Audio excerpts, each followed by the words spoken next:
All right, hello and welcome to An Ear to Listen. Today on this fucking episode, we got Dragonz here with us. AGTxThaDragonzx.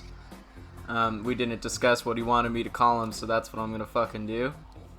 On this episode, we're gonna talk about gaming, the future of gaming, some of the stigmas of gaming, and where we're going moving forward. Dragonz, you have the floor. Welcome aboard. What's good? Yeah, as he said, it's AGTxThaDragonzx, not to be fucking. Don't even America's Got Talent me. I'll cut you. This is before that, so suck a dick and die. Formerly known as Death Dragons, you see a reoccurring pattern here. Shit happens. But yeah. Just trying to come up with stuff for the show, and it's like, man, my ADHD won't allow it, so we're just kind of broad scoping gaming and like just a bunch of the stuff that comes with it, whether it's good or bad. It just seemed like a fun avenue to play. I would agree. I think it's obviously it's got to be a good fucking topic to talk about, or else people wouldn't be talking about it all the time. You know what I mean? Yeah, it wouldn't have. It's got to be widely appealing, broadly appealing to some degree. Yeah. Well, I mean, it's a topic that's controversial either way you look at it. From, I don't know if you ever saw, but things that like major soccer events in like the UK and shit, they were boycotting games because like PSG, you know, they have esports teams, and fans were boycotting it like esports on real sport. It's kind of like, do you gotta be like that, bro? Like, what did we do to you, man? What's the deal, guy? Yeah, it's like we're not really hurting anything. Like, you're mad because they're investing money not in, you know, some premier player for, you know, it is what it is. It's one of those, like, it's kind of how we were discussing, like, you know, the stigmas thing, you know, that's still kind of part of it. Right. You know, it's lessened over the years. The idea that like people don't take it as or consider it to be a real skill set of sorts, I guess. Yeah, or just in general have any, like, actual respect for its capabilities and capacities. What it can teach you, I guess. Yeah. Well, there's a lot to be learned from video games, and that's a whole rabbit hole to go down, but even as a skill set, you know what I mean? Like, for years they've been talking about the hand-eye coordination improvement that it provides, you know? And that's like beating a dead horse talking about that, kind of, I guess. But, yeah. You know, it's true, though. It does. It's critical true. Thinking, problem solving. It causes you to, especially with a lot of them, like, I mean, a lot of people are like, oh, well, you don't get that in, like, Call of Duty. It's like, well, yeah, like, unless you're just, you know, a 2-year-old kid. Are you sure? Because what kind of fucking critical thinking do you need to have to... And like I said, I can play both sides of the field on that. It's like, yeah, I get it, a 10-year-old just noob tubing the lobby and being a little troll. Well, not okay, really, fair enough. But again, that's one of those things, like, that's where, like, the evolution of gaming to where it was just kind of like we'd hang out and you'd just play to play sake. It came with, now a lot of people play to get good. If you want to get good, you know. Well, I guess part of getting good, though, in my opinion, is having to, like, swim through the shit of 9-year-olds that are gonna noob tube you. You know what I mean? Getting to that point. If you can't beat them, you don't deserve the title of God good. But yeah, like stuff like that, like somebody I know, their kid was playing I guess they got like websites now that do like the, you know how you have in school now or back in the day, like you'd have the little guy that would solve a puzzle and open a door. Well, they've kind of branched out on that. So like I was watching this kid do like a typing, you know, like a words per minute type thing, right? Right. But it was like literally little, you know, crappy I forgot because we don't use it. Like kind of like a flash game, you know, like where it just kind of moves across the screen, nothing grandioso, right? Like just 2D top-down cars that are racing, and the kids are typing, and that's how they win the race. Right. Yeah, I used to have to do some stuff like that in school. Yeah. Like if you did like typing classes, like, dude, that's kind of cool because it makes it less. I mean, less nuance, right? Like it gives you something entertaining to, focus, visualize, right? Like it's easier. I think a lot of people don't understand, like with gaming, what makes it so appealing to people, especially younger audiences, or I guess that can't be considered younger audiences, but you know what I'm saying? Like there's a visual attachment to a lot of what you're doing. I will say, yes, that does have some downside because you are getting that instant gratification, quote unquote, sometimes. But it's one of those, like, a lot of time in gaming, you can see what you're advancing, what you're getting, what you're doing, and it just gives you that visual stimulation. So it makes certain things the constant easier. Progress. Well, I think the only thing that could be negative about that is, like you said, the instant gratification. You know what I mean? It takes away from your sense of patience. Yeah, and granted, that's a whole nother nutshell. It's really hard to argue certain points for and against it, because it's all like psychology based and like case dependent, right? A lot of it isn't necessarily like a direct connection, you know what I mean? And I think a lot of times it's more of a correlation, Yeah, and that's where you get a lot of the really bad stigmas from. That's exactly where you get a lot of that from, because people see a correlation and they're like, this is the direct cause. This is why my son is autistic, Yeah. And it's like, yeah, maybe partially, but no, Touché. Yeah, it's really one of those rabbit holes that's just like I can't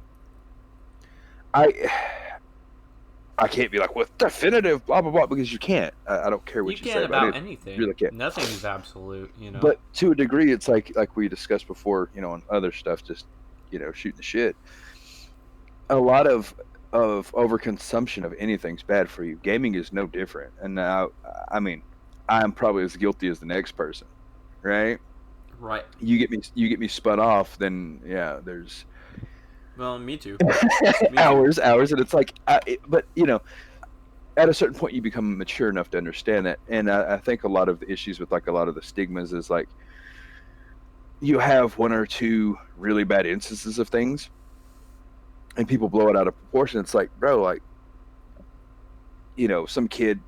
I don't remember me telling you about the kid like in China that died from just like living in his room for 3 days and like energy drink binging and eating, right? Right. That's a rare exception, like, bro. Well, it is, and people always draw to the same like case studies, like specific case studies with specific conditions, you know what I mean? It's like, dude, of course he died. He was also eating like shit, drinking like shit, and sleeping like shit, like... Yeah, and it's one of those things. The thing itself is bad, it's that his behavior is bad, Yeah. It's him that's the issue. Yeah, that's one of those things that just, it's like, it's a crapshoot. Like, you'll have some people that can handle themselves. It's like anything else. They can handle themselves with it and some that can't. But I mean, I've told people, it's like, they're like, oh, well, your kids need to be out doing this and that. It's like, bro, people have died playing football. People have died playing most sports. And you're like, oh, well, it's not that often. Well, it's not like we have 600 kids falling out playing video games, right. Bro. Look at how many people play video games. Yeah, I was like, at worst, your obesity rate might go up because the little shits don't know how to get up. But I was like, even that's a correlation. That's not a causation. Yeah, even that is one of those, like, within the industry itself, like with big on esports, like they constantly harp on how they're trying to get these kids to eat better, teach them better nutritional stuff. It's like, well, if you're not gonna like go be active and not just like kind of half-ass be active, but like active, you have to eat healthier because by default you're not doing as much. Hot just pocket ain't gonna cut it. Yeah, it just makes sense, right? Like it does. But what a lot of people understand is, like, as a grown-ass person, it makes sense to us. We're grown-ass people. It already makes sense to you. You're fucking grown. Yeah. Exactly. You don't have to have that concept explained to you because your knees hurt when you wake up in the morning. Exactly. And it's like, but we tend to often forget that we were taught that. It wasn't just like, you know what I mean? Like, to a degree, you're taught a lot of this stuff. So the industry as a whole, the industry as a whole is like really still stretching its legs and coming into its own. So there's a lot of stuff that are like, some of the stigmas are getting squashed, you know. I mean, fuck, you look at like when I was growing up, just being a gamer in general, whether it be video games or hell, even, you know, D&D, that shit was, bro, if you said you played D&D, you are the devil. Yeah. I mean, it was that bad. And it's devil worshiper. Yeah, and there was a lot of games like if you tinkered with video games, same. And it was just like, oh, well, you don't need to be doing this. That's rotting your mind, blah blah blah. And that's why, like, there's the memes and stuff about, you know, you can watch TV all day, but, you know, turn on the damn video game and people freak the fuck out. That's it. It's just one of those things. It's like what facilitates your argument a lot of the times, and that's what's annoying with a lot of the stigmas, is they don't have a lot of weight. Right. Well, and I think it's what it really is that people push back because they're resistant to change in general, especially when it's a really big change that's coming towards the end of your life. That's going to change the way that people will live from now on. You know what I mean? And yeah. I think that's part of the reason why they're so resistant to it. Because, I mean, they just want things to be how they've always been, you know? And when things like that start pushing, I guess, they can see that they're going to have to start changing the way that they live their own lives, you know? And yeah, and fair. I think and that's fair what enough. causes a lot of the stigmas against it, because they're just like, no, this has got to be the fucking devil's at work here, you know? Yeah. And it's a lot of, how do you say, it's not really a rabbit hole I want to venture down, but it's kind of like, it is direct correlation. But that's part of the stigma, though, I think, against gaming. I think that's why people don't like it. And like I said, I don't want to tinker on this because this is kind of one of those, like, cross-taboo areas. Oh, sure. But it's like how we talked about, like, people with, like, homosexuality or coming out trans. It's like, the world has to understand that, like, to a degree, okay, that's what they're gonna do. Let it be. It's not hurting you. It's not gonna hurt you. Not hurting. Well, and now if people are forcing shit like that, like if I was to go into a school today and like tell the superintendent he's got to put fucking video game consoles in the goddamn classrooms, you have a little bit of an uproar. I get that, right? Exactly. Because now I'm actively forcing things upon people. Exactly. I am of the mindset that I believe like a true neutrality needs to happen, and people will just find their own ways through various whatever. I totally agree. You are influenced by a lot of things. So for that, I get why a lot of video game stigmas are there, because you, as a kid, you are heavily influenced.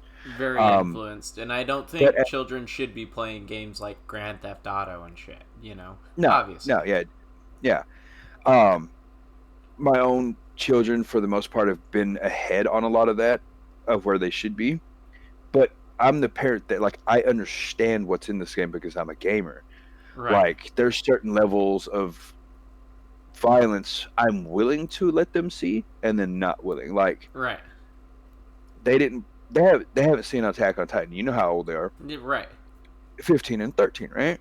They're about that age to where I'm like taking. That's when I watched it, and I was like, "Fuck." Yeah, I'm taking the gloves off, but you know, like they played some of the CODs. Like it's gory, but it's not like, it's just people getting shot. There's some storyline in there, but they're not feeling that. They're just seeing the light act of violence, as opposed to like people getting ripped into shreds, and then like being like stuff like that comes with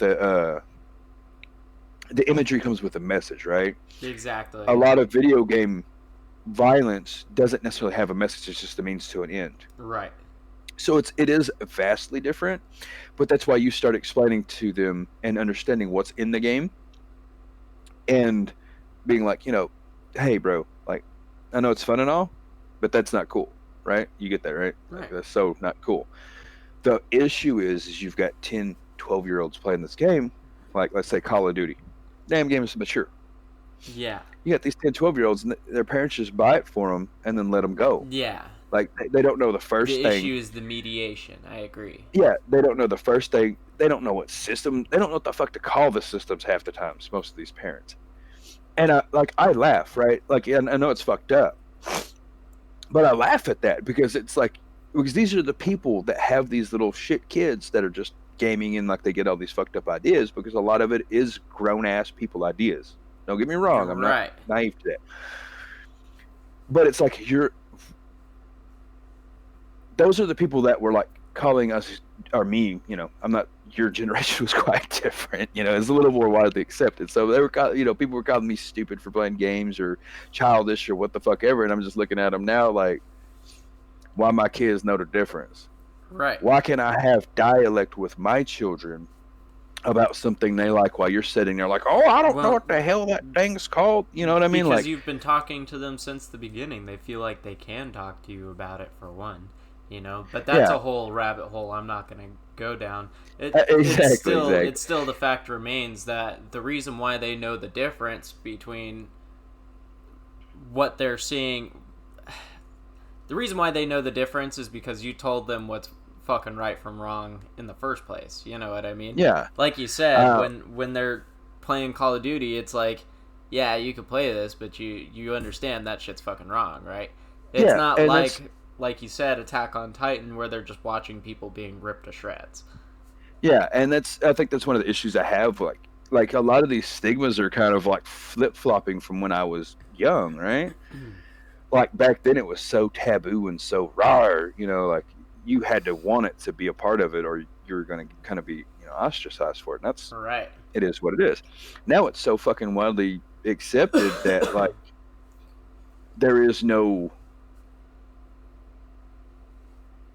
like barrier of entry, I guess, right? Like everybody's doing it, but it's become the second. You can go to Walmart and buy a fucking game system if you want. Yeah, and it's easy. And I tell people, I was like, a lot of parents use game consoles or, you know, computers, whatever, as a babysitter, because you half the time if these kids know, like, you could slap them on freaking Fortnite at the age of 7. They won't leave that damn TV for hours. Man, no shit. Like you said, so, a babysitter. Yeah. And it's like, that's bad. And like, so like there's so many things that it's like, it's so hard to defend video games, but it's not. Right. Well, right? There are bad things that can come from it. Like, I'm not necessarily ignoring that. It's just a lot of times it's usually the mediation of it. It's usually more a result of lack of mediation, lack of somebody stepping in and being like, okay, motherfucker, get off this TV and go play outside for a little bit, you know? Do something, you know what I mean? Like, yeah, get them legs, get that fucking blood pumping, you mouth breather, you know? Breathe through your fucking nose, you know? Like, yeah, and it's like, it's one of those where, like, I find it intriguing the more I as I get older and, like, I see, like, how it's developing. Because, like I said, when I was growing up, there was a lot of this shit. Like, it was hard to be a part of it, just because it wasn't widely accepted. You know, you were expected to play football or basketball, do anything. Like, you were, you know, go work or, you know, something. Playing games was not really one of them. Right. Well, you were considered weird, very fucking weird. Right. Something that we touched upon bullshitting before this is, like, you know, growing up in Texas, they're pretty resistant against shit too, you know what I mean, as far as technology goes, as far as a lot of things go, but as far as technology goes too, you know. And yeah, if you're not one of the major cities. Right, exactly. That's something that I had to deal with a little bit growing up too. It wasn't probably as bad as it was for, like, your generation, of course, but everybody liked playing video games, but if you didn't play a sport also was the thing, you know. Like, yeah. If you just like to play video games, then, you know, you're ostracized, like you said. But yeah, And I think to a degree, especially like in the area we grew up into. Sorry to cut you off, oh, but yeah. especially in the No, area no, we no. grew up into, with the lack of other The opportunity. lack of anything? Yeah, you know what I mean. There's lack of Yeah. external opportunity outside of sports. Even some of the surrounding areas to us, they still had things like a band and, you know, Yeah. a sufficient Yeah. theater program. You know what I mean? So Yeah. if you get what I'm saying, like if you didn't play sports in that town, you're basically fucked. You know. Yeah. I can definitely say like I would encourage like some type of outside influence. Like it's like everything else, you need something else. But that's like the well, I guess like back then the geeky and nerdy kids were like the book people, right? You know, Right. like they just lived and breathed books.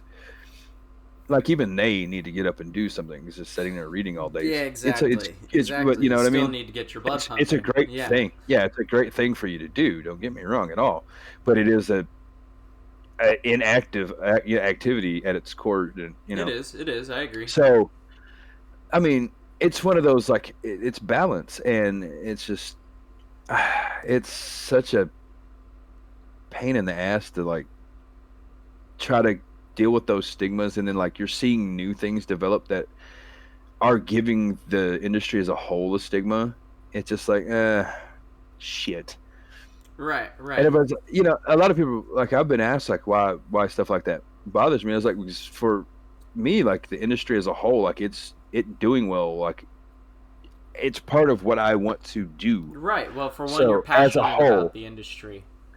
Yeah, so as a whole, like if it starts to, you know, go asunder, it's bad for me because it's like I've spent a lot of time getting Invested a degree in you know shit to allow me to at least be able to do things I want within it, and it's like, so yeah, I have a lot of I guess like a light bias to it, but at the same time it's like, why wouldn't you want something that right. If you're passionate has about a lot of something, potential. you want it to do well too, you know. Yeah, and it's like it has a lot of potential. Like a lot of people see that the esports scene as a whole has a ton of potential, and everybody's like, well, how, why? It's like, well, shit, dude, like on the real, what does Gillette get out of sponsoring a football team? Advertisement, right? Like that's, you know what I'm saying? Exactly. It's a business that, like the NFL, take for example, like the reason why you have so much ads and blah, like the reason why it's a multi-billion-dollar business is because of marketing, right? Like your stadiums are named after shit. The commercials that run through games, or if you listen, you know, you've always got the commercial break. Oh, this broadcast is brought to you by such and such Jim Johns. You know, what the hell ever.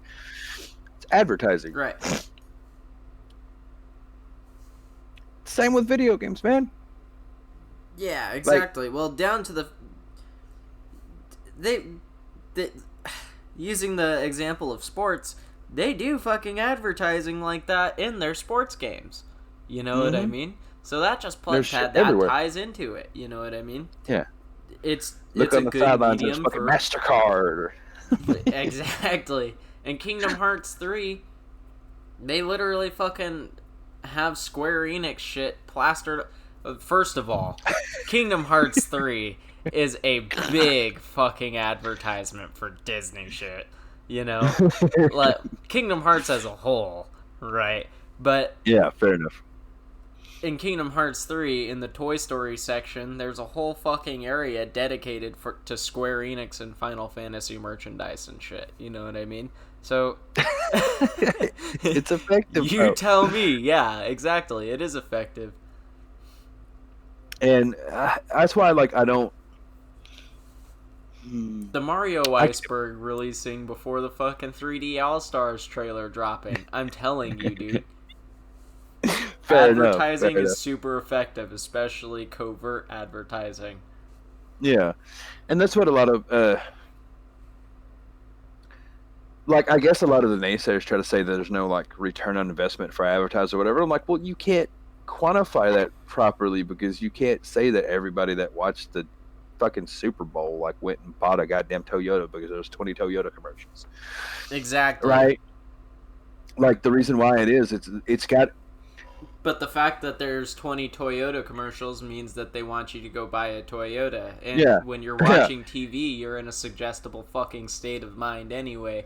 So that shit goes directly into your subconscious and makes you want to buy a Toyota. And later on, after you get done watching the Super Bowl and you're sitting there wondering, why do I want to fucking buy a Toyota? That's fucking why.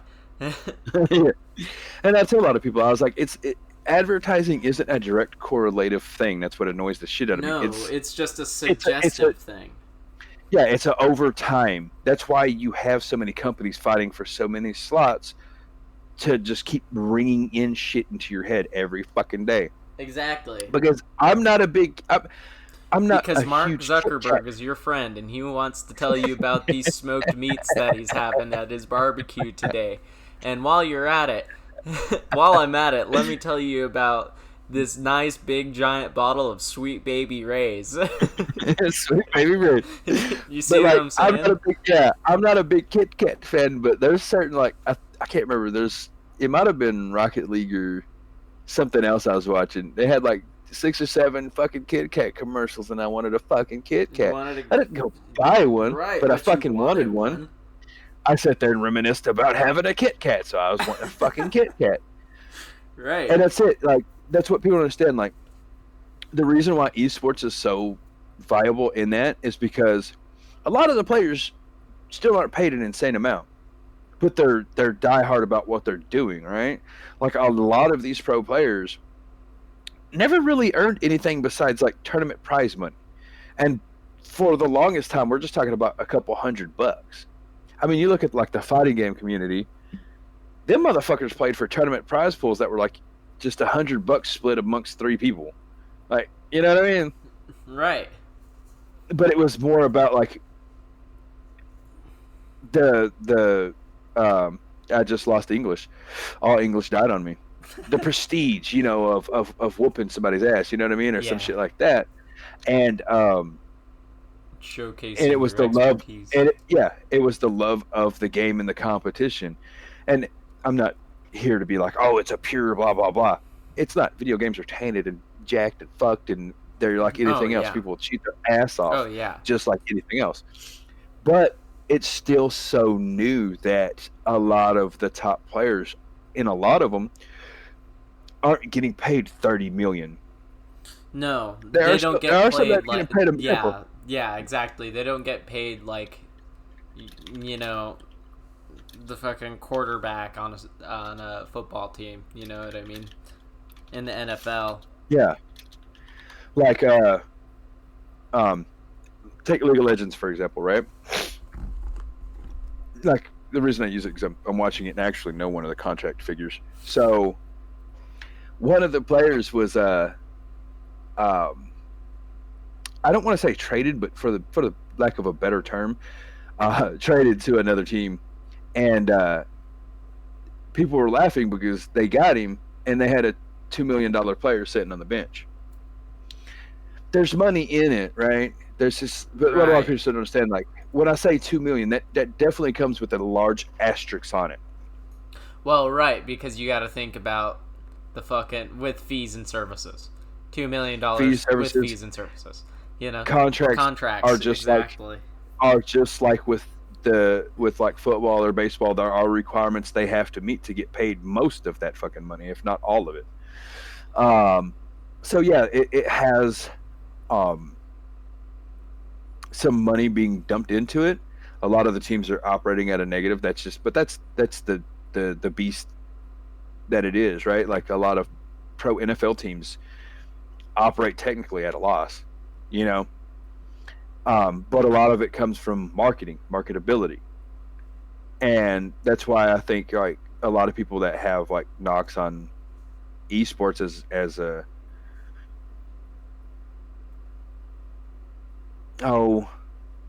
valid way to or a valid system, I guess. It's not gonna I see last. What you mean as a league.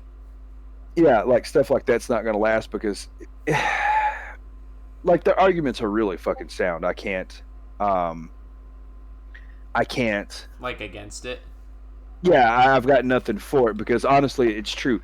A lot of the biggest issues is that there's no pure leagues, right? Like how you have like the NFL or stuff like that.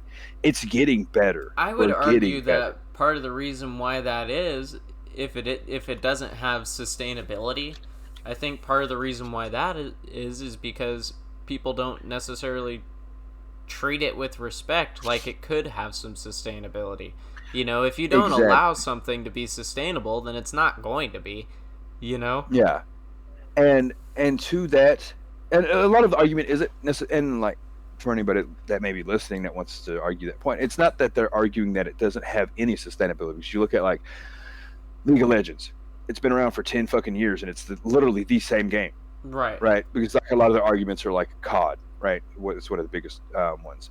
It changes constantly. The who's on top changes with each variant because with each it's a game. Yeah. So I get that to a degree. Like I really do. But then you have games like League of Legends, like CSGO, like Rocket League. Each one of these games has been in a scene for those are the games that more than do 2 years. Have the sustainability, you know? Yeah. Those are the ones that you do treat seriously because they're the ones that are obviously doing something right, which is not having a new game every year. and granted, like you can do stuff like that. I'm not saying it's the worst, whatever, but like you take League, Rocket League, CS:GO, fucking Dota. They're all basically the same game. They've reskinned them. League and Dota, I think, pretty sure reskinned as well. Because they're both old as fuck games, dude. Old, you know, super old. And fuck, I can't. Because I was, like I said, I haven't done League of Legends for a long ass time. I'm, I guess, going on the better part of 8 months now because I started in January. I'm a noob, by all accounts. Yeah.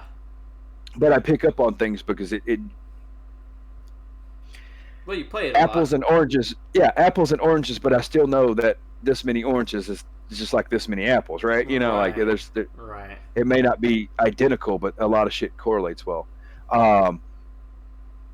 So there's certain parts of the gaming, like League of Legends, how they've done their stuff. Like I said, reskinning the games, coming up with like new champions. They throw new stuff in there all the time. It has a certain model of sustainability. There are a lot of people saying that a lot of stuff needs to change. I mean, hell, I've played Rocket League almost. I think I started playing it a year after it came out, so 3-4 years now, something like that. I can't remember. Right? It's been a while, and like I've seen like a lot of changes, and I can get the gripes of like things like Call of Duty, why that's smart and not smart. Right. Because you look at something like Rocket League, like unless they start doing certain things, like having certain events or whatever, blah blah blah, it can feel stale, and you're just grinding your face off to grind your face off. It is a fine balance. I do think there's a lot of stuff you can do that it's hard to say. I think it's based on game and the audience you're structured for. Fair enough. Well, and gaming is a subjective medium too, you know. Exactly. Shit like we were discussing, League of Legends is not gonna jive with certain people just in general. They're gonna play that once and be like, "Nah, fuck this. This sucks." Yeah, and that's kind of how we were talking about, like the I guess like games that have like high skill ceilings that really turn people off because it's like you got it. League of Legends is kind of one of those technically. Fair enough. Even Rocket League, you know, like there's so much skill expression that it turns people off, but at the same time, it's like that's what makes them kind of unique. It's the get good factor. But at the same time, what a lot of people don't understand is like you can get good. Yeah, you may not be a fucking pro, but you can get good. Really, just it takes time. Like anything else, it takes time to get good at it. Unless you're one of these fucking phenoms, you know, it's gonna take you a fucking minute to be at it. And I get that it's intimidating to people, right? But at the same time, that's what gives a lot of these games that sustainability, like X factor, right? It's like the Right. skill ceilings are so high, and there's always something being changed, or there's enough change, little minute changes that keep it fresh, that make it fun, right? Because the skill ceilings are through the roof. The um, critical thinking and like or how to do this, when to do this, kind of changes depending on like what gets patched, what's not getting patched, what's getting introduced, what's not getting introduced. So when you look at stuff like COD, it's kind of like what I can't remember what it's called. Like I said, my English is just failing me all of a sudden. I have all this good, tasty information that I just cannot access at the moment. You're good. But it's kind of like how like the guns operate, right? Like, so there's certain systems, like if you played Black Ops. Right. Okay, so you play something like the new one, the new Call of Duty. It's going to feel completely different. The way they move, the way the guns react. So with each iteration, there's such a violent change. It's different. That it's literally relearning a new game. As to where, like, when League of Legends patches something, you just got to, like, learn who got patched, what got patched. And yeah, it's like, okay, so it wasn't that big a change. Like, instead of being able to kill this person in one shot them, I've got to hit him with a couple more times. Or I used to move really fast, I'm not moving as fast. So it's like a little bit smaller variance, but it keeps it fresh enough to where it's like it may take you the whole, 2 weeks before the new patch comes out to get used to it. Right. But it's not like so groundbreaking that you're exactly. Never mind. Yeah. Samir's broken. I'm not even. Well, that's something that we could touch upon a little bit too, because sometimes I do prefer that formula personally. You know what I mean? The sustaining one game and just patching it. It's just that sometimes with certain games, not gonna mention any games, but fucking For Honor, you know what I mean? Here's looking at you, For Honor, right? I had to fucking quit playing For Honor because they just break the meta sometimes, you know what I mean? It's easy to turn players off sometimes if you do the wrong thing, and that's how you can fuck up that formula. You could turn your player base off if you fuck up. It's cat and mouse, really. I think with like the biggest issue with like For Honor, it tried to use it things that were similar to League, like the changing by Ubisoft. That was the main issue. No, I'm kidding. Fair enough. I'm just talking shit. But you look at it and like we played For Honor for a little bit, and like you remember how like I was telling you.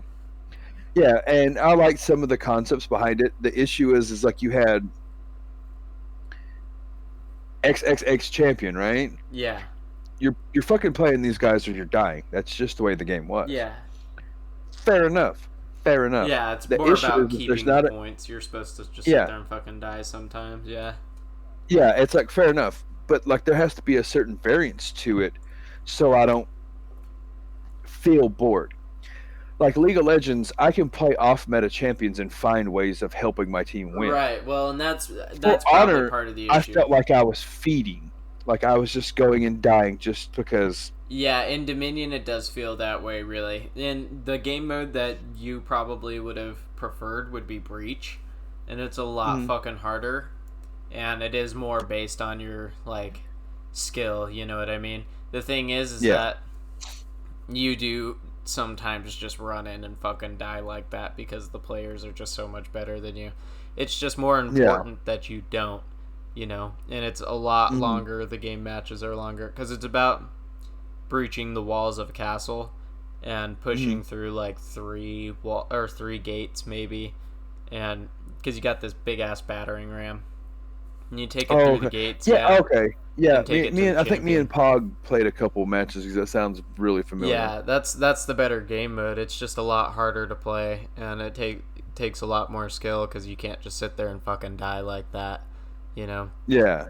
But yeah, For Honor's hard sometimes. It It do be and like that. I hear it's gotten better again. I just haven't played it in so long that I almost don't even want to try and knock the rust off, because it's like, man, I don't want to sit here and die over and over with my high level fucking characters. You know. Yeah. Fair enough. Because I suck now. Well, that's like I played a little League of Legends last night. I actually was able to get in like online. Of course, I was gonna pick Samira because she's brand new. She's shiny. Right. She got first picked on the other team, and I was like, all right, well, I've played Azure against like bots and stuff, trying to figure out her kit, how it works. I'm like, well, maybe fucking Senna works since she has a little CC and stuff, and it's just like, no, this champion is fucking broken. Her damage numbers are out of control. And I was like, well, maybe it's just me, and like maybe we're just sucking. No, I got her to the next game. Had the exact same matchup the other side had, so it was Samira and Morgana is who we were up against. I was Samira and Morgana this time, going into a Xayah Thresh. Right. Bro, I was like 11-4. And the only reason it wasn't worse is because I reneged him for some god unknown reason. Was eating mid lane, and it was just like GG's at like 10 minutes, bro. It was dude. Stupid, huh? I dove as an AD carry. I dove my damn self tower and got a kill and walked away. It was dumb. Fuck. My Morgana didn't hit us. She didn't hit a snare. I just dove. I saw that they were about half HP. Didn't even have my ultimate up. Just ran the combo I knew. Dove in, walked out, and was like, no, that's too fast. Like those numbers are insane, because as an AD carry, you can't do nothing. Assassins are your worst nightmare. Right. So Samira is bottom lane's worst nightmare right now, and there's not much counterplay to it.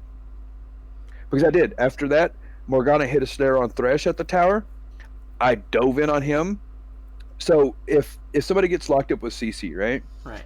I didn't really want to go on this tangent, but it's kind of like, for you understand, so you'll kind of get what I'm saying. Like, she's broken, how it can make the game not fun, right? Yeah. So Morgana hits Thresh a little ways away from the tower, but close enough for tower shots still to rain out and hit me if I go in. I'm going in. Going in. We're limit testing. I'm going in. So whenever somebody gets CC'd, you can dash to them with your E from like an insanely stupid distance. Like, think Caitlyn's auto attack range. You can dash from that far away if they're CC'd. It's fucking dumb. I don't even dash, fam, because if they're CC'd and you just get close enough, I want to say it's like close to her auto attack range. She just starts like spraying bullets at them until she gets like, it's like a Ash's like a Q, she fires off a bunch of arrows real quick, but it's just part of her fucking passive. Like, if somebody gets locked up in CC, it just happens when you're close. So you blast them. So there's your auto attack. You hit her with your Q. You're proccing your passive, so you're going up in ranks. Up in ranks means attack speed, movement speed. Then, let's say they're trying to fight back. You throw your W just to block an ability so you don't get hit. I don't think it blocks tower shots. I haven't tested that yet. I'm pretty sure it doesn't, though. Fucking better not. And anyways, yeah, then you're like at A level, but the fucking passive does damage, or the little wind barrier she has, the whirlwind thingy, does damage. So I'm proccing my passive again, so now I'm at a B rank, and then I dash through them to get on the other side of them so I can walk into the bush, right, in their jungle, and I'm at an A rank with movement speed and attack speed, so I just auto attack twice, they die, I walk the fuck out. The Xayah felt froggy. Like I said, I was A rank, so I just fucking auto attack queued her, got my ultimate, eat on top of her, ultimate, she's dead. I killed 2 people under tower. Yeah. And I had half HP when I walked the fuck out. It's like, no, like, anytime you see a bot laner get a double kill like that is non-assisted is super rare. Super rare. Fucking uber rare. That's like, you're looking at like earliest 15 minutes and they're being fed. Right. No, she's just out the box like, I'm putting it in, and you're gonna like it. And it's like, yes, ma'am. It's like I said, I played against it. I felt that way, right? I played as her. I felt like that's what I was doing. Right. There was nothing. Like, I was like, shit. So I have a feeling she's gonna get like a nerf, and I'm afraid. You know what I mean? Yeah, and it sucks because this is why I'm saying, like, stuff like this is what it makes this game interesting for me, right? I'm scared they're gonna nerf her hard because she is fun. For bot lane, we only have a handful, and they've waxed them all out of the meta at the moment, right? Right. Vayne's a champion that's high skill expressive, supposed to be hella fun to play, but she's not good in the meta. Nah, they're gonna nerf her. Lucian's the same way. Tristana, they're all like super dive in, like put it in them and just slap the brakes off of people champions, but you can't right now because the meta's against that. So you have to play your just slow, chilling in lane scaling champions. Right. It's like, no, I want to have fun. I want to jump on people's face and just rip it off. I want to dive in. Yeah, I want to go YOLO and just be like King Kong, King Dingling. You know, like right. I want to be like the Zed who blows up the whole fucking team and everybody's like, oh my god, he's a god. I'm not gonna do that as Caitlyn unless we hit like 25 minutes and I'm one-shotting their carries. Right. And even then, if they have a half-fed Zed or Diana, I'm two-tapped. You know, as Caitlyn, I'm two-tapped. I don't have any help. Like, if they get behind us and like my team doesn't have my back, I blowed up. So it's just one of those things. It's like, fuck. And that's what makes, like, for me, video games like really interesting, because you have that dynamic now, right? You do. Like, we're worried about how they're optimizing games and changing metas and long-standing games. Right. Right. Well, and it is similar to sports in that sense, where you do have people sitting around watching it on their phones and shit, like, ah, man, they just traded this dude over to this other team, you know? Yeah. Like you were just talking about earlier with League, you know? It's I'd be basically one of those. the same thing. That's what they call it. They call it an esport, you know? Mm-hmm. Like, literally right now, I've got NFL up on one tab. I've got the League of Legends Worlds rerun. Because they, it's in China, so we have to wait until they re-air it so we can see it. I love some League of Legends, and I'm not waking up at fucking 3 o'clock in the morning. It's just not happening, Yeah. But to that point, like, you have all these changing dynamics, bro. Back in my day, we had fucking Mario. You know what the meta was? Run, boy, run as fast as you can. That's all you had, and we ate that shit up like it was crack. Yeah. So when you look at like how vastly that the industry has changed just from that, Mario, Zelda's, I mean, not to say that Mario has necessarily fallen off or anything. No, for sure. It's just the difference in. Well, even if you want to look at Mario specifically, to look at what it was then to Mario Odyssey compared to now, compared to now, it's a vastly different game. And that's what kind of like intrigues me, is like where, with like a lot of the stigmas falling to the wayside and it becoming more like widely popularized, like it opens up so many doors to things. Right, like look at how far we've come in the past 5 years with like video game tech. You've got some of the biggest storytellers pitching in on games, right. Like lending their creative fucking prowess to gaming. Well, right now, George R.R. Martin wrote the world lore for a game that's coming out by From Software called Elden Ring. He wrote the world lore, Yeah, and I'm not I wouldn't say that I'm like a huge RPG fan or action adventure, whatever. Right. Those usually have the better stories. I'm not a huge fan, but I do love them. Like, bro, God of War. Right. Fucking amazing game. fucking amazing. What is phenomenal not even storytelling. not even one of my like core niche games that you'll see me playing all the time. Like you're gonna see me on more like sports oriented or strategy type, you know what I mean, or like Right. whatever. But God of War, just when it came out, it looked so good. The story was just compelling. Like it's like I don't do certain movies, like I like certain adventure movies, whatever, or action movies or Right. comedies, right? But if you tell me like the premise to like a good drama or some shit, I'll think about watching it. And that's kind of where I like that video games are going. Is like we're getting high end, and not to say that a lot of the video game creators from Oh, back fuck. in the day Excuse didn't have, you're good, like didn't have a good writing or good stories, but it's there's been some, Right. kind of sketchy, So anytime you could get like people that are like proven, this is what they do, bro. They write, it's good.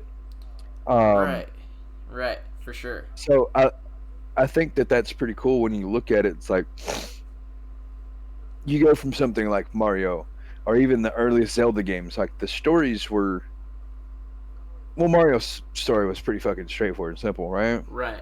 And then again, not knocking it, it is what it is. I mean, even the first Zelda, the story was pretty simple. Pretty simple, but at the time for video games, that was like the standard, Well, and a lot of it played into your imagination too, I would argue. Oh yeah, for sure. You kind of make your own story in that sense. Mm-hmm. But as you come along, you get like to the later generations, and you're getting like more complex, developed stories. The graphics are getting substantially better, so you're being able to be immersed more into the medium, and it's just like, holy shit, the potential is like really coming forth. And now you're where we're at, present day, and you've got these consoles that are pretty fucking good, graphic wise. We have some.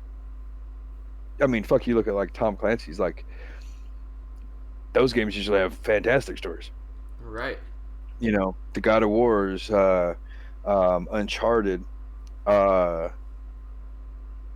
Gears of War, Halo. I don't even like Halo, but the story campaign is pretty good. No, yeah, for sure. Some of it still doesn't fucking make sense to me, but it is what it is. Still, yeah, I get what you're saying. Yeah, it's like reading a good book that like where the writer maybe had just like a brain fart or something, or and it's like that doesn't really make sense to me. Like, where's what? It just makes you ask more questions. Not necessarily a bad thing. Maybe it's one of those types of shits it's supposed to, right? Who knows? Right. Like I said, I'm not a huge Halo person, so I don't claim to know everything about it. But you have stuff like that, and it's just like, shit, this is pretty fucking epic level, Or then you have other games that really just have like no fucking shit, like League of Legends. Yeah, the right people hear that, I'm gonna catch a lot of flack. But it doesn't technically have a story, right? It's lore. Well, the gameplay doesn't have story. Yeah, it has lore. It has gameplay. Yeah, it has lore. I agree. And they've even admitted that a bunch of the early shit was just random. It's like the early Magic the Gathering. They just put shit on there to make it sound cool. Right. And then later on, it like the fucking shit caught fire, and they're like, oh well, fuck, this needs to be like a cohesive. No, we need to make it, fucking thing. So it is interesting, and when you really start thinking about like how we're advancing in it, and like a lot of the stuff we're seeing, like we went from like the joke of VR systems back in the day to like actual VR systems that are pretty fucking lit. Right. It's like, oh shit. Well, and I know you watch it too, but I watch Sword Art Online, and people are gonna laugh at me for that probably, because Sword Art Online gets a lot of flack online. It gets a lot of flack. I'll put this out there. I know. I don't give a shit. Yeah. I just like watching. I'm gonna put this out here. I'm gonna put this out here, right now. And for all the weebs out there, this is not this, if I ever came back on this fucking show, this is gonna be the other topic. So here's your teaser. I'm gonna upset all the anime community in one fucking sentence. If you're gonna hate on Sword Art and its story holes and its plot holes, then if you're a Dragon Ball fan, if you're a fucking Naruto fan, Bleach, I haven't watched One Piece. My bad. Fuck One Piece. Yeah, any of the top ones, they all have fucking plot holes. If you watch One Piece, then fuck you. There's so many plot holes. So, anyways. Yeah, like, whatever. Yeah, that's not why I watch it necessarily. I just like to watch people run in and slap each other with swords, you know? Yeah, but yeah, it's got some of the better actions. The story is just kind of part of it, you know? I watch it for the action mostly. It's got good action in it, especially in these newer... Whatever, I'm not going to get off on it. But... another time, possibly. Yeah, another time. I'm not going to get off on it. The whole point I was going to bring up, though, is the VR systems. You know what I mean? Mm-hmm. Fuck, the full life systems, yes. Fuck, man. I would buy one of those and never come the fuck out of it. You know what I mean? This is true. Like that, and this is true. Gaming is kind of what it's going that way. You know? And if you... Well, you know they're working on that. Like, legit in Japan working on that. Yes, exactly. But... my point is like what that opens the door for in general, you know what I mean? I don't know if you've seen fucking, or read, I guess, Ready Player One, but you know, their whole society is kind of centered around virtual reality systems like that to a certain degree. Yep. You know?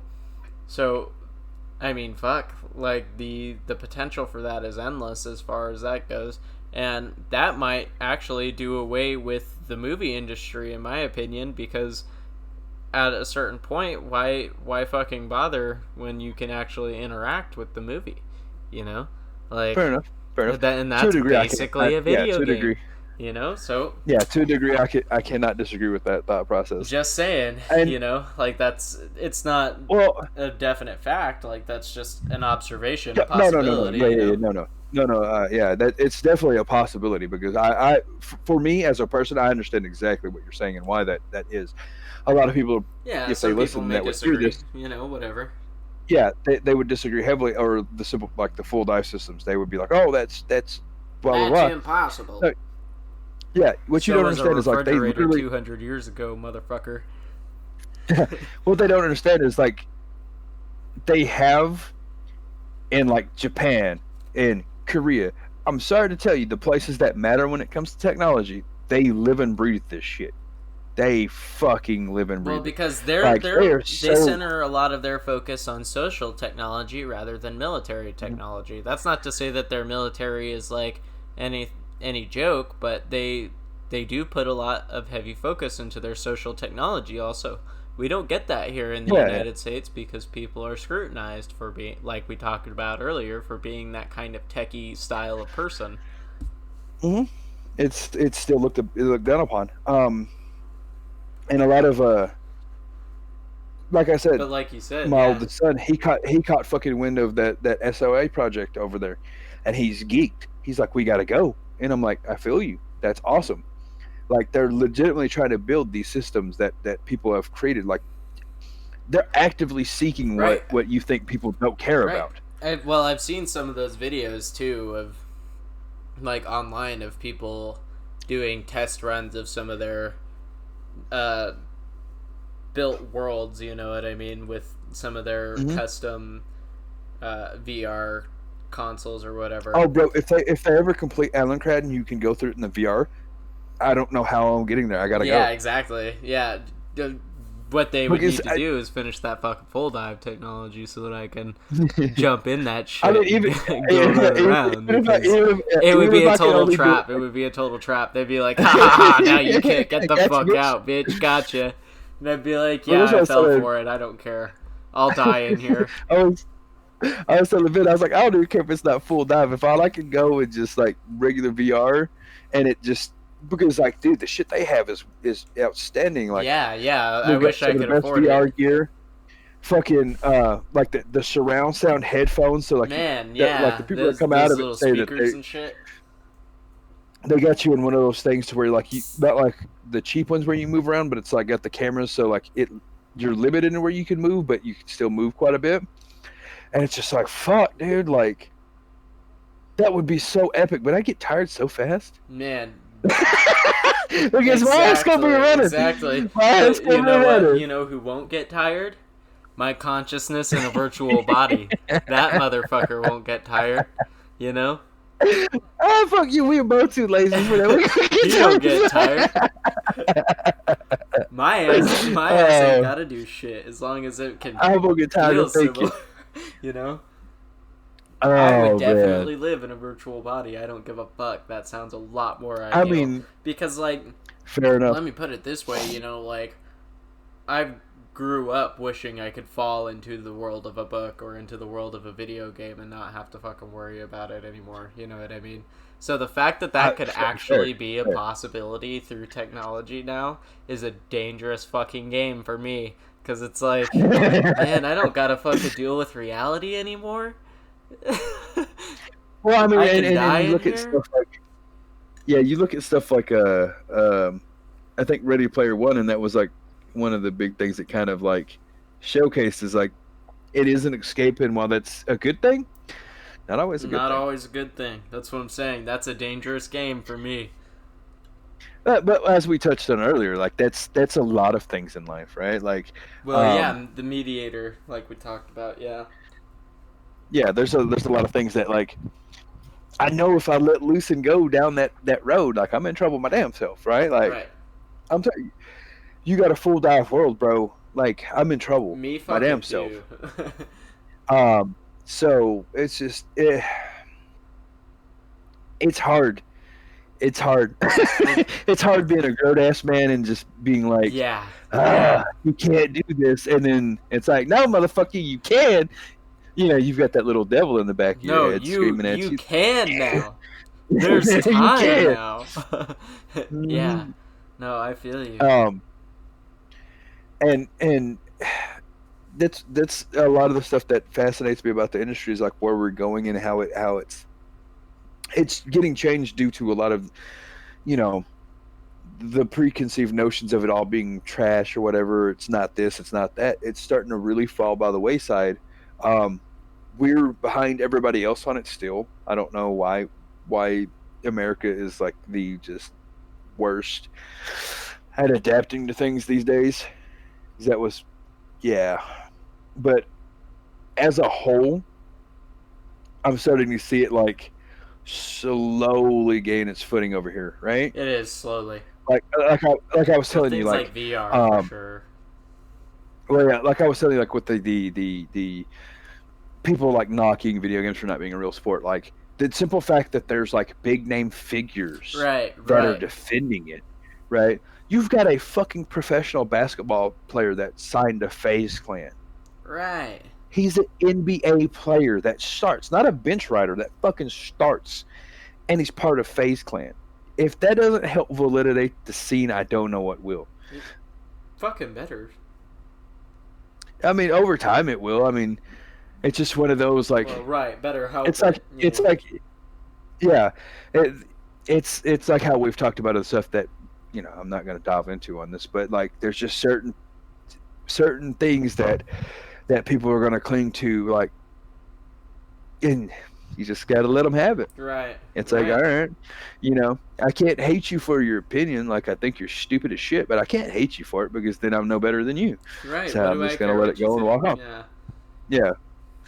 So it's one of those. It's getting there, and it's nice to see. It's definitely different looking at it now because, like I said, with me, I still have to view it through a certain lens. Like,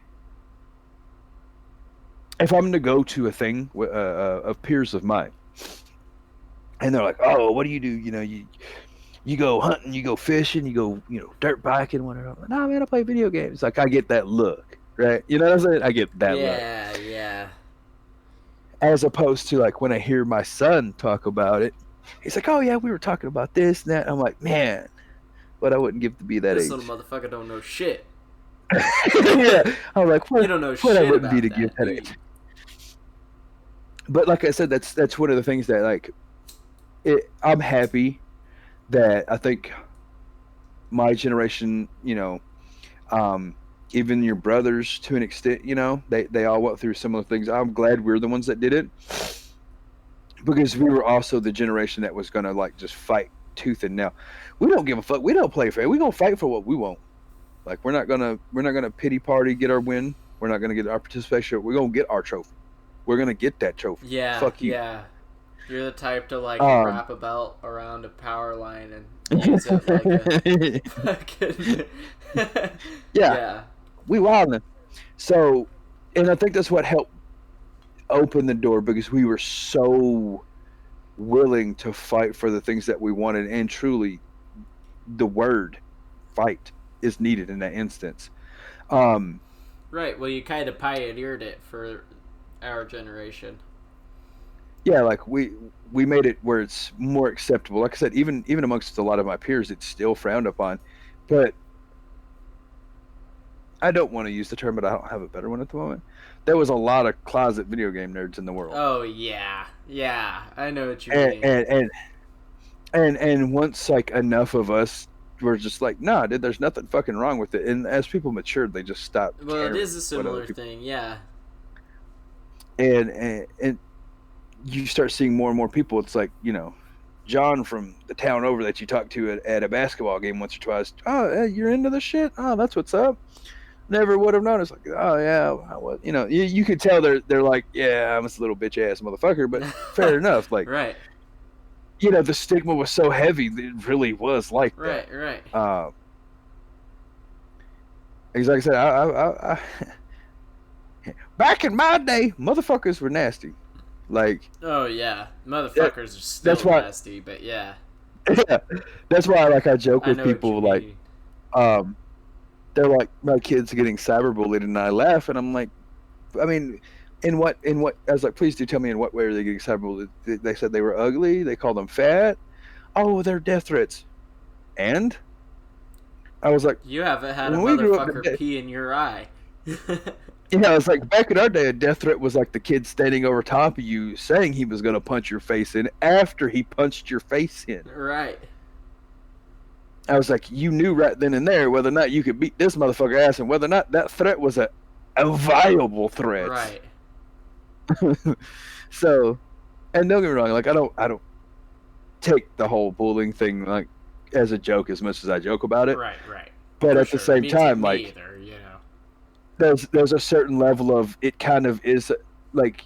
Well, yeah, it's like, well, turn the computer off then and go play outside. Yeah, or something saying? Like you can legitimately block these motherfuckers from talking to you. Leave your right? phone outside and go play outside. Yeah. When I grew up, there was no such thing. These motherfuckers would walk 6 blocks with you to tell you that you were ugly. Exactly. So, a lot of that kind of, I guess, our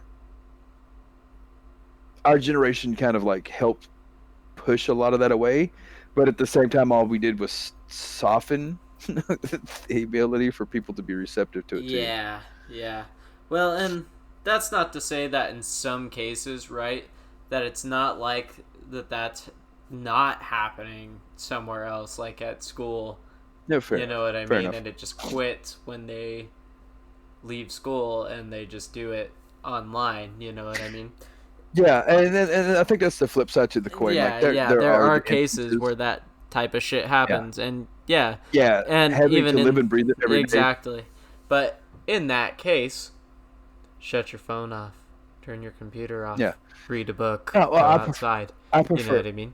I prefer my method. Beat that motherfucker's ass. Get good. Yeah. So it's like I'm opening a Mountain Dew. Hate me.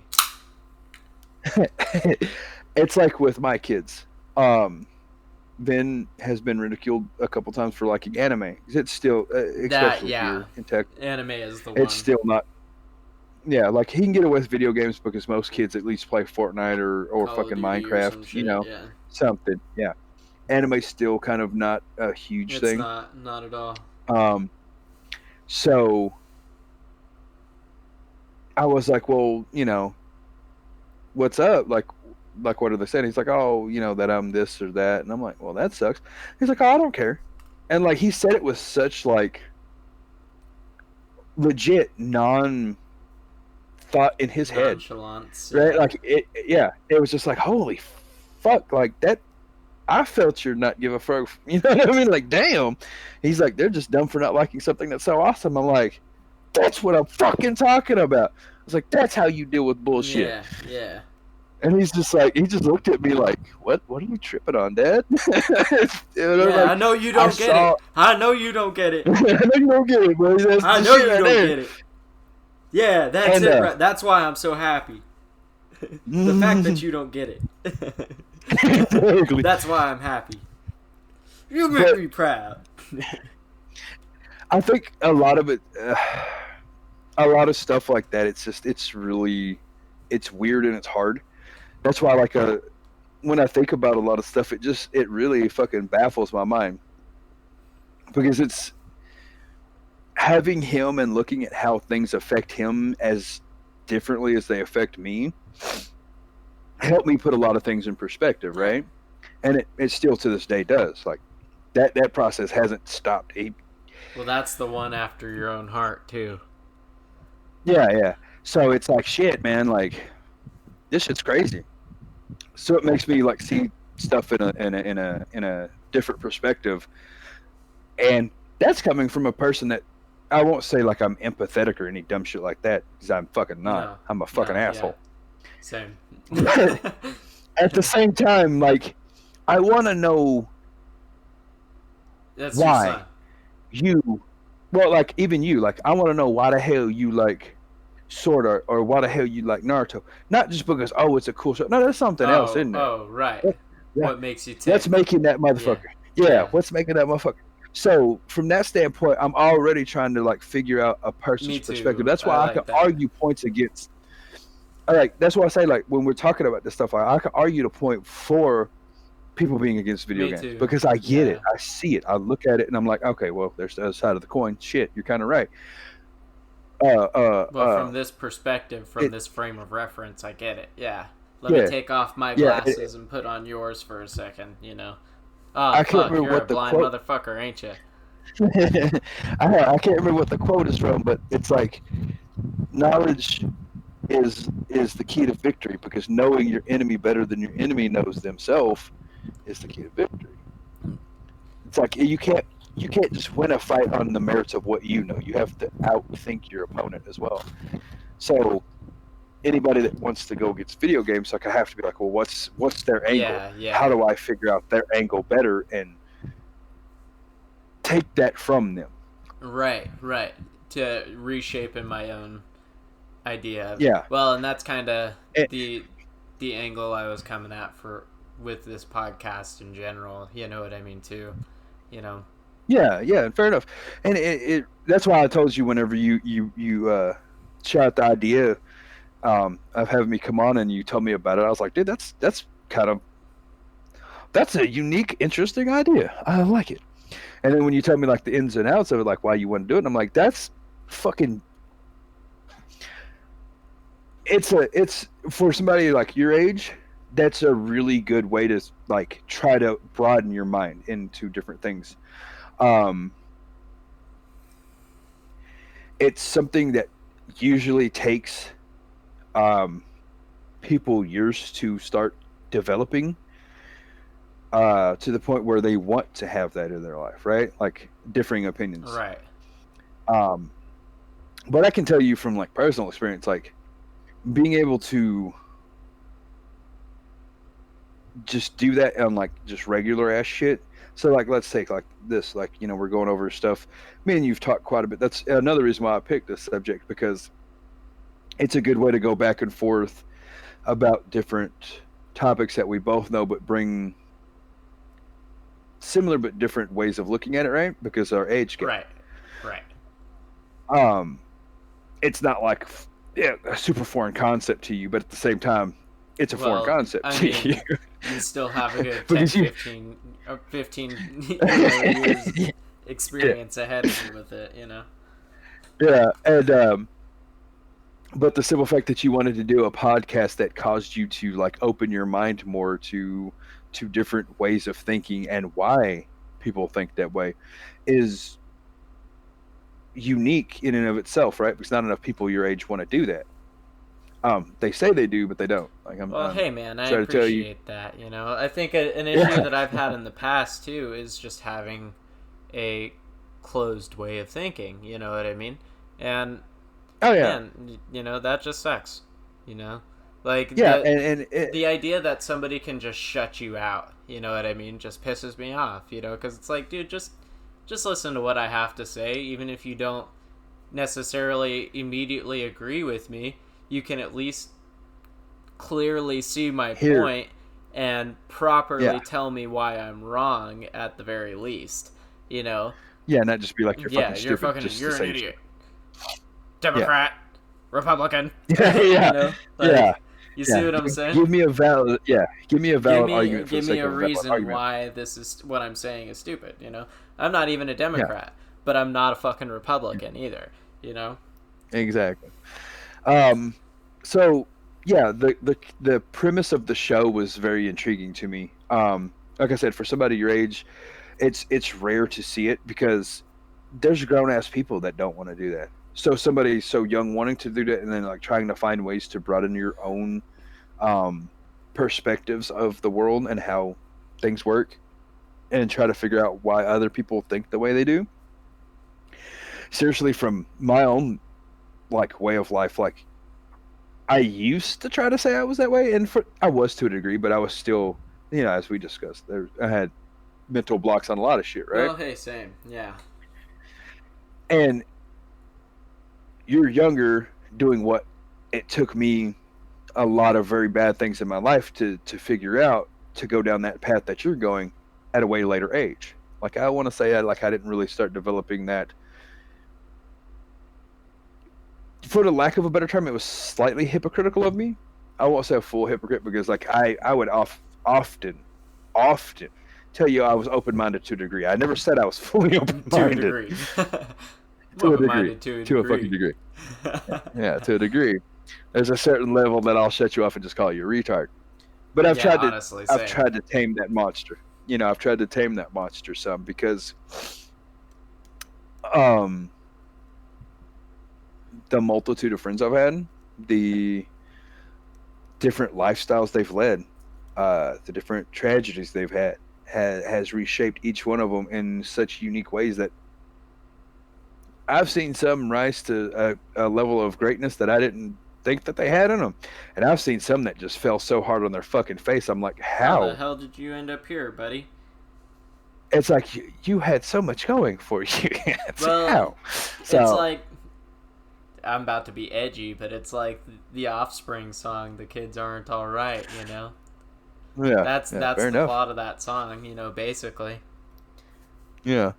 So Potential falling yeah, flat. exactly. So that's why a lot of it like that's why I like the concept of this podcast. It's definitely different. Um, it it also makes like it made me think. Well, now I'm tilted. Anyways, fucking football, bro.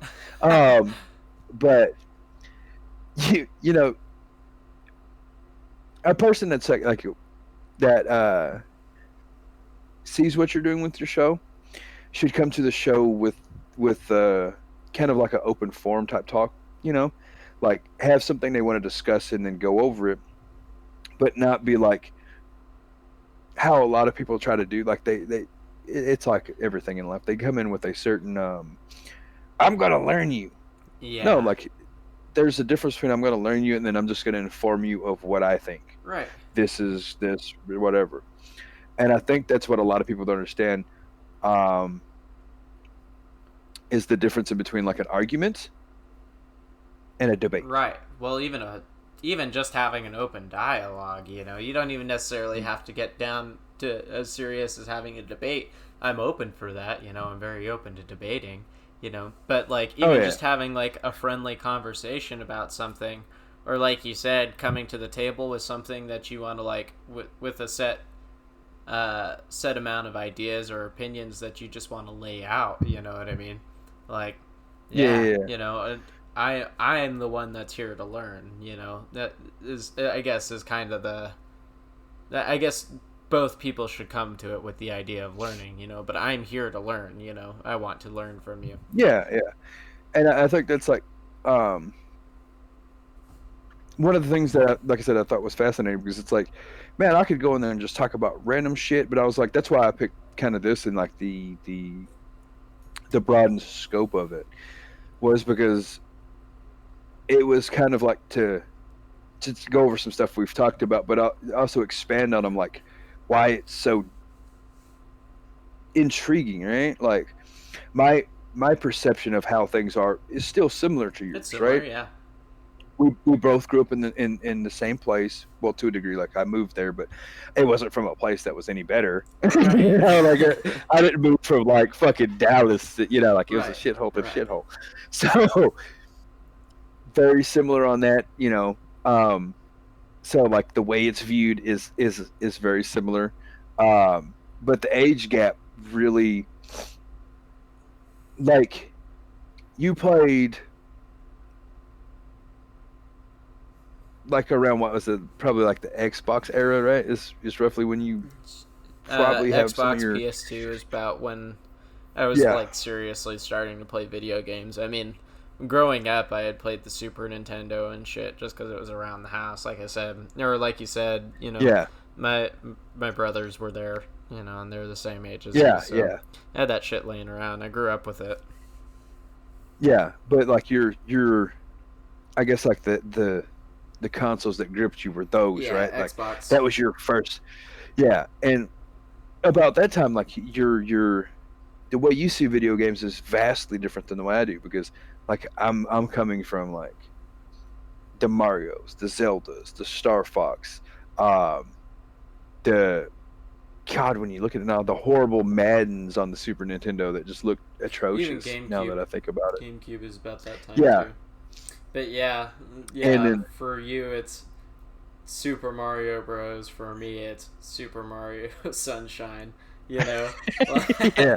So, or like me, it was fucking the OG Mario Kart, and then you had fucking whatever the fuck came after that Mario Karts. Right. You know, like it was completely different beasts. And it's interesting when you talk to people, because it's like when I have the debates with people about like what's good, what's not, like you get kids like your age, right? Like you would have been one of those Halo fandom kids, because that was around the systems, right? But a lot of us had other, like I joke with people, like one of my biggest knocks against Halo is a game a little bit around when you were playing, but it was like it was on PC, Unreal Tournament. It's Unreal Tournament on the Xbox. Yeah, so I'm just like, really it's you know, granted the maps were different, you know, but like for me it was like it's the same fucking game, bro. Fair enough. Quake, it's the same shit. And so it's like, yeah, it's just like shit, man. So that's why whenever I hear those arguments from like, especially like, you know, younger generation, I'm like, man, y'all are so new to gaming. I don't know what truly innovative is. I didn't necessarily play it for the multiplayer though. I played it for the campaign. I fucking loved Halo for the campaigns, bro. Halo 3, that ending, like, bro, where you're like driving the Warthog, man, that shit gets my rocks pumping. And that's what I tell people. Like, I'm not a big Halo fan. Like, I didn't the multiplayer, and a lot. Anybody listening? No, I wasn't trash. I wasn't like fucking topping the scoreboard. Nah. But you have I some played semblance of first-person shooters and shit. Yeah. Like I played with your brother. He was okay. I played with one of your cousins who was remarkably good. And like I'm either matching, you know, your brother or fighting for the top spot. I was never going to get the top spot because homeboy was hella good. Not going to front. But even he was like, holy shit, you're going positive like most games. It's like, yeah, dude, it's a shooter. It's not rocket surgery. You know, like it is what it is. Like the mechanics of a lot of those games back then were very similar. So, well, it's easy to adapt if you play a lot of video games. yeah, and that's always been my Yeah. niche. I'm I'm not the adaptable. Yeah, best me at too. it. I'm Yeah, adaptable. I can pick shit up really fast and I can run. But like we were talking about, like let's say League of Legends, right? The only reason I got out in front of like you or Tempest or my coworker who plays is because a lot of the times if I have free time, like I'm investing time in trying to learn Right, more right. about the game. Because that's one of the few games that you can learn more about it, and it actually correlates to success without you having to be mechanically great, Right, right? Like if I exactly. know where I should be, when I should be, I don't necessarily have to hit Learning all the right about it keys. helps you play it. Yeah, yeah, Yeah. I feel you. So. Well, that's why you gotta watch people play that shit too. And that Yeah, goes a yeah, lot into and you, esports too. That's that's how it correlates to regular sports too, because it's like learning your plays and shit. You know what I mean? You gotta learn your yeah, fucking plays. You know? yeah, and like I got into Rocket League, uh, watching, somebody play it. I can't remember why I was even watching a stream one night. Oh, literally because I was on Twitch and I'd watch somebody. They were doing something. Anyways, I got bored watching them. Right, like I don't watch a ton of Twitch now unless it's like somebody that's generally just funny to watch, or like I vibe with them on like whatever the game they're playing and their persona. Right, so Yeah, like when I say persona, like just who they are. Like, yeah. The mask that they wear. I know what you mean. yeah, yeah. So like I started watching him because he was playing Rocket League and he wasn't a huge streamer, and like I don't like going into a lot of those because it I understand that it's hard to like play at a high level and like be entertaining, I guess, right? Mm-hmm. But some people are like again just naturally more gifted at it. One of the dudes I watch, like he plays, but who he is as a person is lightly animated like we are, so it's just entertaining to watch at a whole, from a whole level. And he's like in anime and other video games and shit, and he's very passionate about that shit. So like it's easy like to watch somebody almost identical to you, right? Yeah. So I was watching him play, and he was doing shit I had never seen done on the game, and like I had just played casually, like I didn't even like really fuck with the ranked mode and all that other shit whenever I was Yeah, playing it, just right? using the fucking mechanics in ways you'd never seen. Yeah. And I'm just like, what? You can do that? Like they're flying all over the You're place. like, They're this fucking motherfucker. doing double touch. I'm like, how, Sway? So here we are on YouTube, fucking for the next 3 weeks trying to figure the shit out. It's just Yeah, like, I feel that. I got fuck. pretty big into Smash Ultimate for a minute there. I'm still pretty fucking good at it. I'd have to play some, but um, I was getting pretty big into it for a minute there too, and that's similar to like stringing combos. You see people like stringing combos Yep. together and flipping around the fucking map, and it's like, how the fuck is this person Mm-hmm. doing this? Yeah, I get it. Mm-hmm. And I think that's a lot of what, like growing up, it was fighting games a lot with my family members because, you know, it was kind of like multiplayer games back in the day. Like the biggest one was always fighting games, right? Like Right, it, just about anybody can pick up the sticks and like press fucking A 85 times. right. So it was that, and then that's where I think a lot of my competitive nature came in because the more I think back on it, like that's really outside of like football games and shit. Um, we used to play like a lot of fighting games, and everybody had one. You had your Mortal Kombat fans, so you'd have family members that were like Mortal Kombat or friends that were Mortal Kombat. Then you had like the Virtual Fighter for the time it was out, Yeah, right? It was one of the bigger ones when it first came out. Tekken, DOA, Soul Calibur, right? Like you had to learn how to play all these games, and I didn't realize I was investing time in learning how to play these games as diligently as I was. Right. Until like later on. I realized that when I was setting up in Amarillo at the mall when they said the arcade open, and I was setting at the arcade in Tekken 5 was the one is when they had the little fucking cards. Yeah. Like they look like credit cards, but you put them in, it had all your data on it, right? Yeah, they still She do was that shit gangster. in Japan. But yeah. Yeah, she was gangster. So I'm sitting there, fucking, fresh first round of college, right? Like waiting for my next class. It's like an hour and a half out because when the class got canceled, I'm just sitting there playing fucking Tekken, man, and grinding on a fucking arcade, bro. Fuck yeah. And a kid sat down next to me, and we played for most of that time. And I bought him in one or twice because he only had enough for like one round or whatever, right? Yeah. But he whooped my ass like 4 matches in a row, but his one out. He I was like, no, nigga, you're safe. Yeah, set your fucking ass right there. Down. No, you're gonna play me a couple times. Yeah. We're gonna figure this the fuck out. How are you beating? Right. And you're good at this. Yeah, it's like you're causing me to try. You're not the computer. Let's do this. And we played for a while. I got like 2 victories out of the whole fucking set. And I'm like, damn. All right. I literally end up getting Tekken for my fucking PlayStation a little while later. And a kid I know I will never see again, that I'll never probably talk to again, inspired me to sit there and just play and play and play at my house and get better at my characters for the off fucking chance I ever met that motherfucker again, so that I could whoop his candy ass. His fucking ass. And sure enough, I was sitting there playing as Harong and fucking pulling off his 15 fucking kick combo.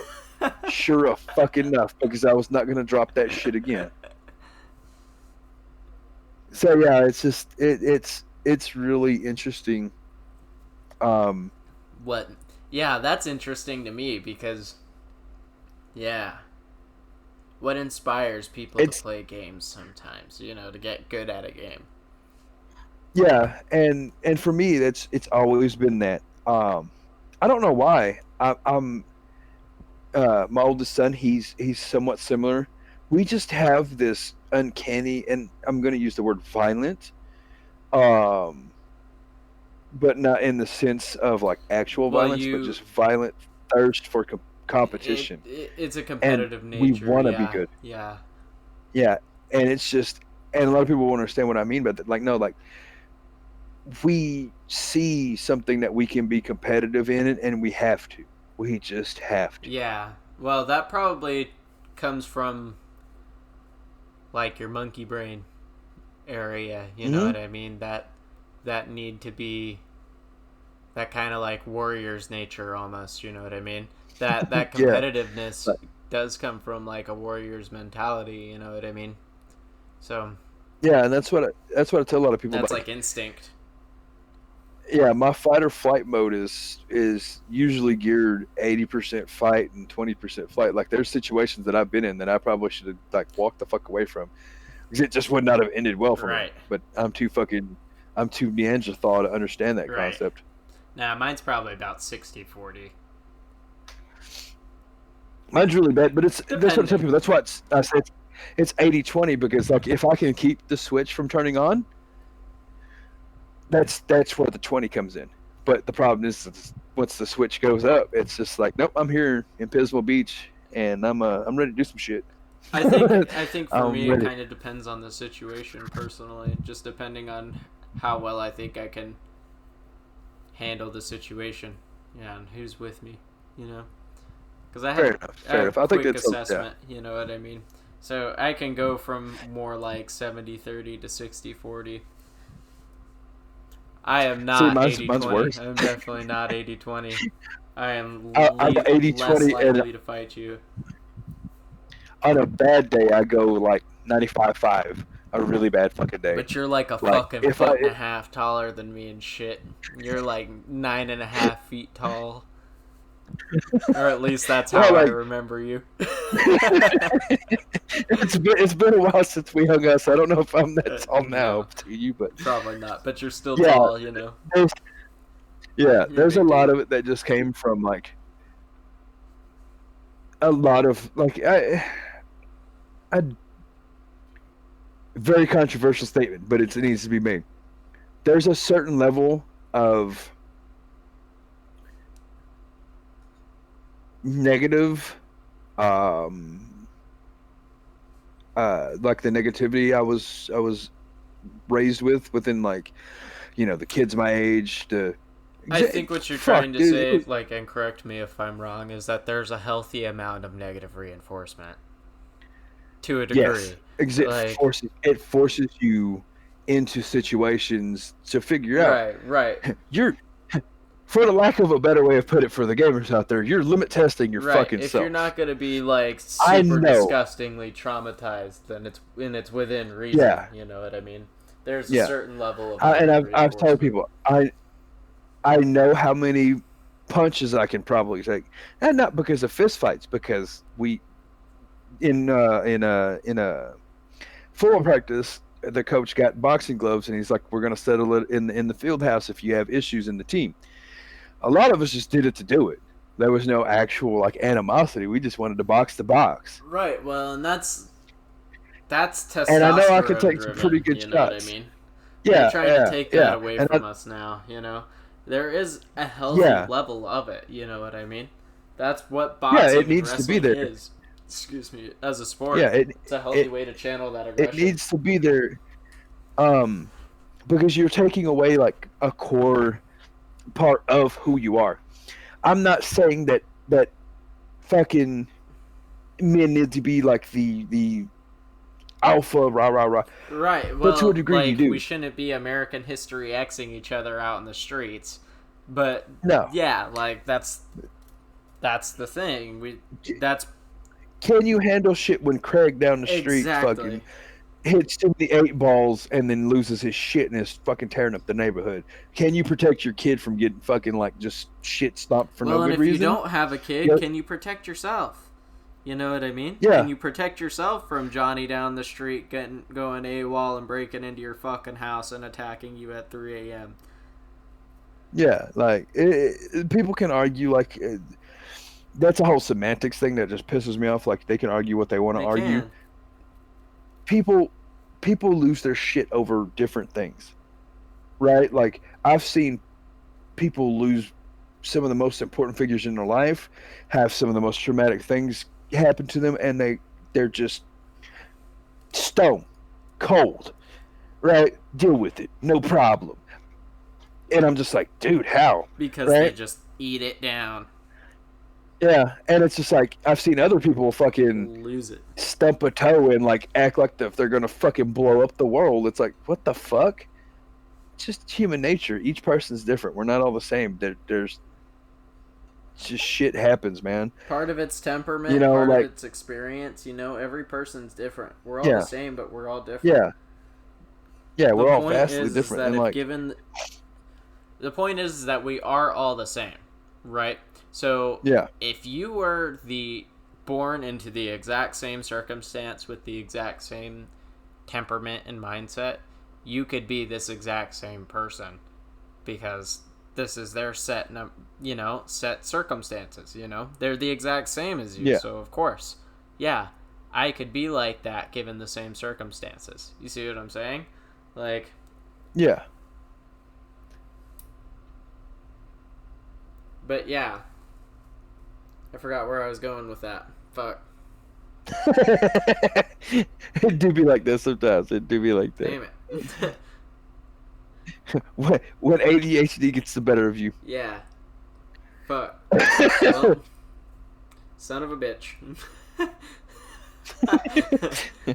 That rabbit hole shall not be traveled at this current time. But yeah, there's just a lot of shit that goes into it, and like, that's why, like, when it comes to like the different things that like people, like I said, I hate knocking video games, but at the same time I have to, because it's something I'm passionate about, and like if I see a glaring problem, I have to address it. Yeah, exactly. There's very little gray area with gaming. Well, I disagree with that to some degree. I think there's a lot of gray area and everything. It's just that, Well, yeah. Well, when people perceive it, that's yeah. what I'm getting at. You have. I see. I mean, we've both played. Yeah, we've both played a lot. Like as for like the masculinity thing, how we're talking, like you have to have a certain degree. There's certain levels where yes, that is so needed. But like when you see it, like certain times, like you have like the toxic assholes in league, right? Like for no good reason.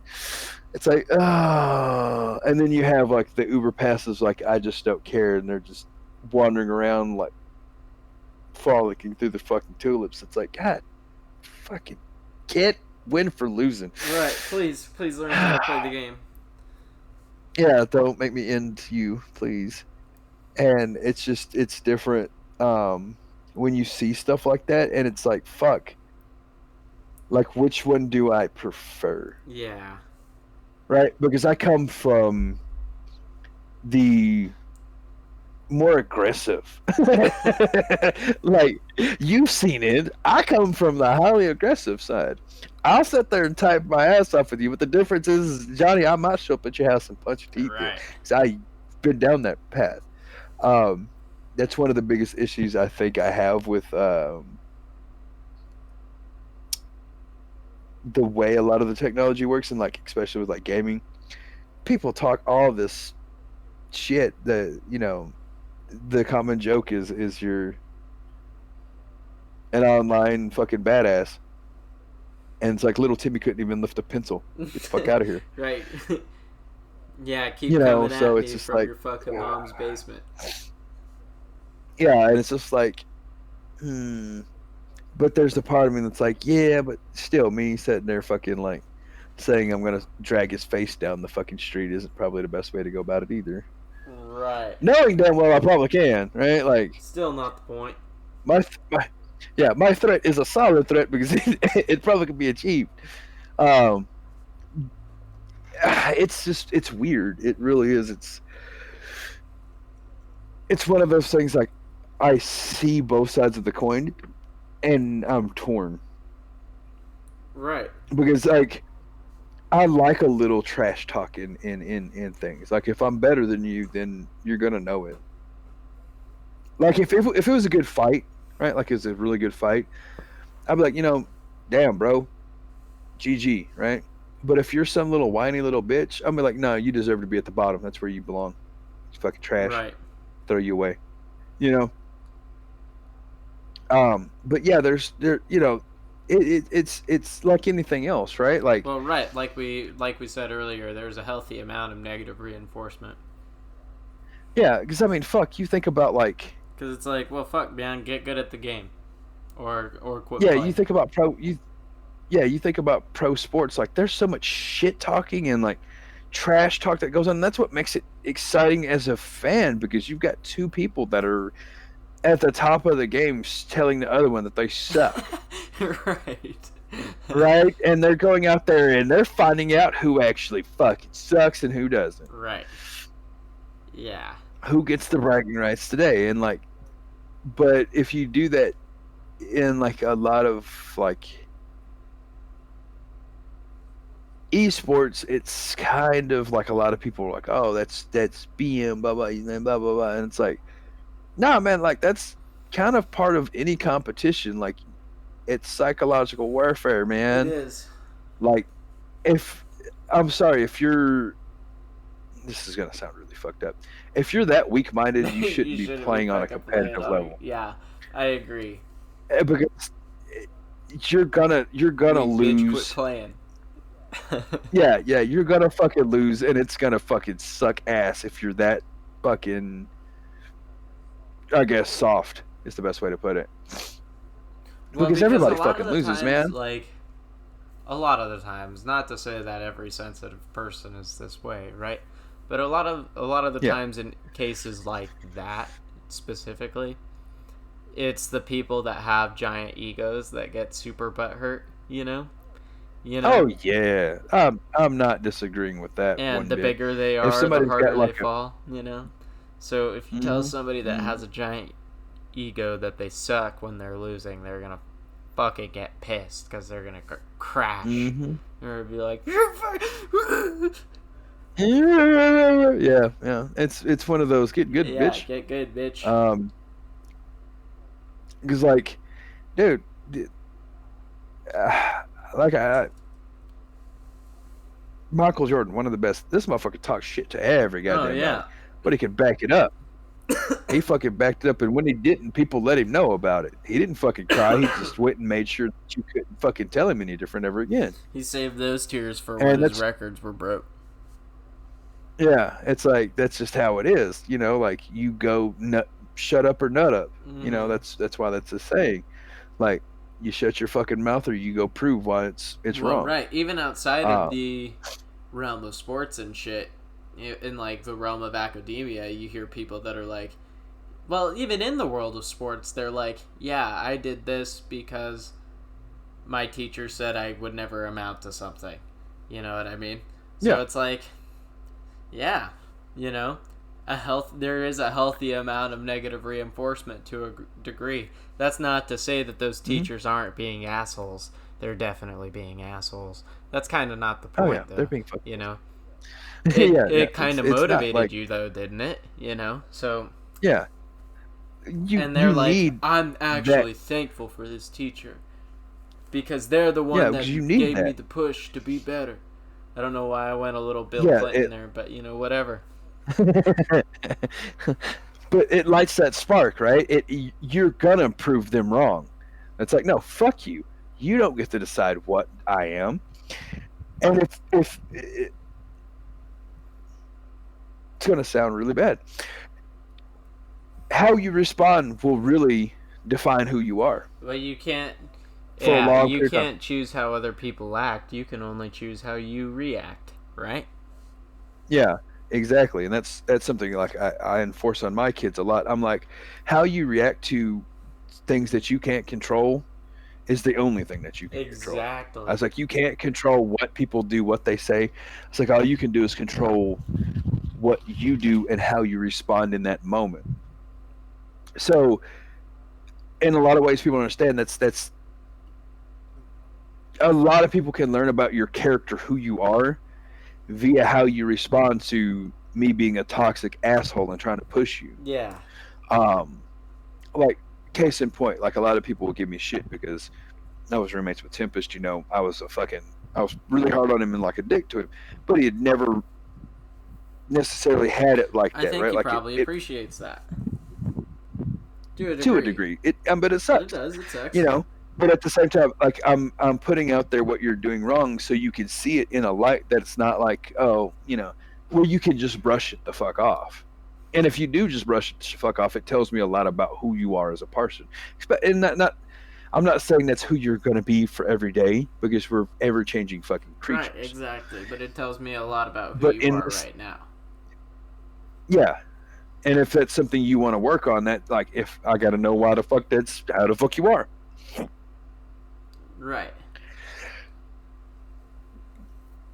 You just gotta be compassionate, you know? Yeah, fuck that.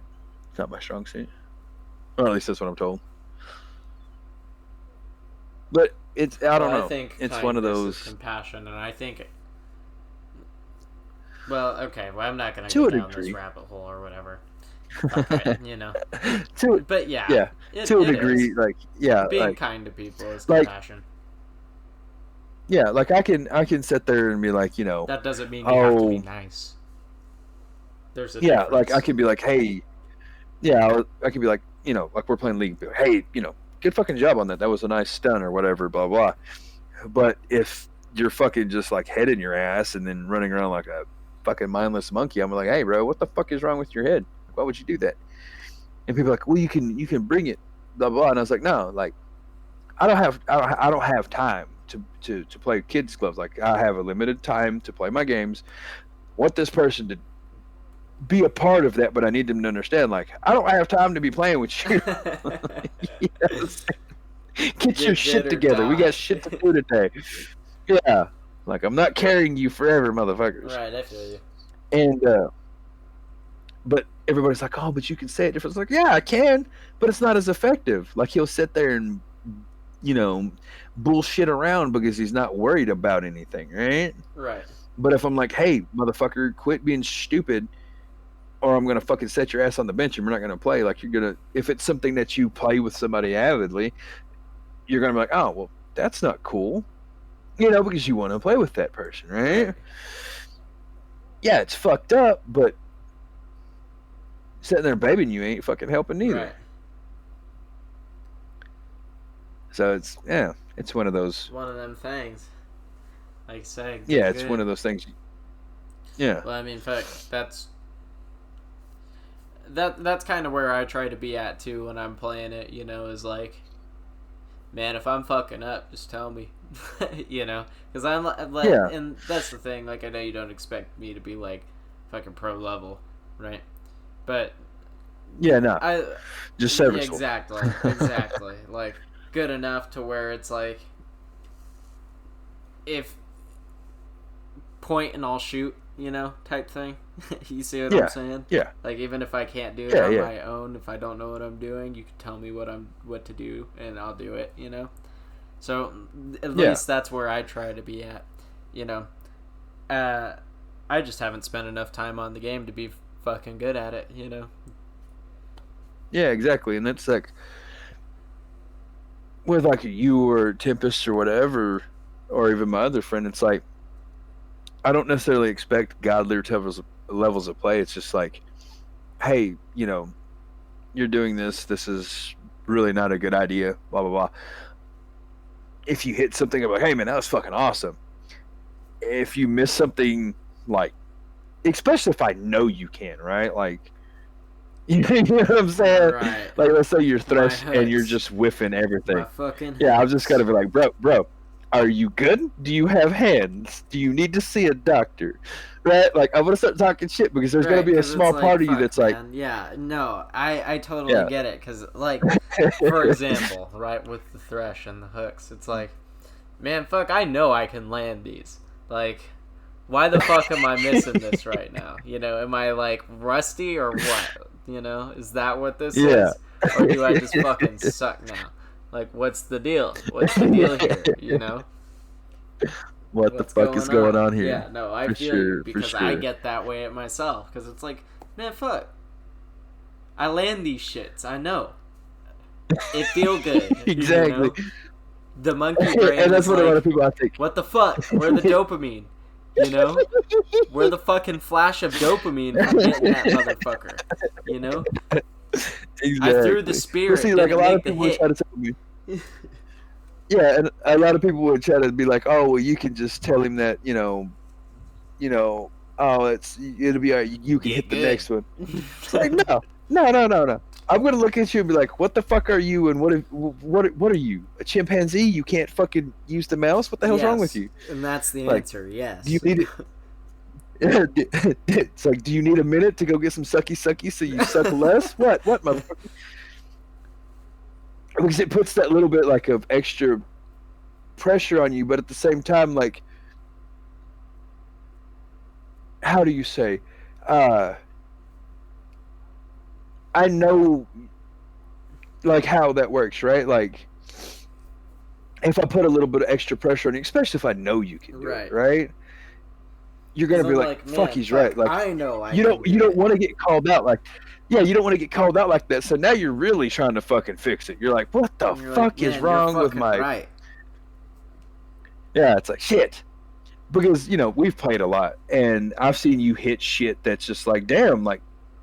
Because that's what I tell most people. I'm like, no, he's... When I hyper-focus, I hyper-focus. That's what makes me good at games. Yeah, I was like, he's mechanically actually pretty fucking sound. Like, it's just a lack of time. Like, I see you hit certain things that... fuck, other people can't hit, and they've been playing longer, and it's like, damn, yeah, you're pretty fucking decent, you know. I've seen you hit a couple combos. I'm like, all right, fair fucking enough. Get after it, Scooter. Yeah, sometimes I and then I've seen you just whiff your ass. I've seen you whiff your ass off. We're like, what are you doing? Well, that's what makes me such a fucking anime protagonist sometimes. You know what I mean? Because it's like, man, I know he can do it. You know? Why the fuck does he suck right now? I think that's what made me always like anime, like growing up, is because it's like, man, I know this dude can do this. I know he can hit this dude. Why ain't he doing it? Yeah, because I think it's like a lot of what makes like make myself hyper focused. I just gotta sit there and do it. You know? Yeah, I just gotta get in the zone, auto zone. Trademark. Yeah, I think that's a lot of what makes it. That's what makes a lot of us playing together interesting. Is like the group of friends that I usually play games with is so vastly different. It's quite interesting, right? Sure. Not even from like just a skill level standpoint, but like how we all view. Bro, we're about to go 0-3. I'm turning this game off. Anyways, damn it, man. Like just the way we, like, you take Tempest. He's more of a chill gamer type, right? Like he has a little bit of it, right? He's got a little bit of that competitiveness, even though by just pure nature he's not. He likes to grind. Right? He just doesn't like to grind competitive games quite as much. Yeah. Then you have like me or Life, where like we're fucking spending hours. Dude, we've got here. Let me pull it up. I'll tell you exactly. This is scary. Put myself on blast. How many hours do I have on this fucking game currently?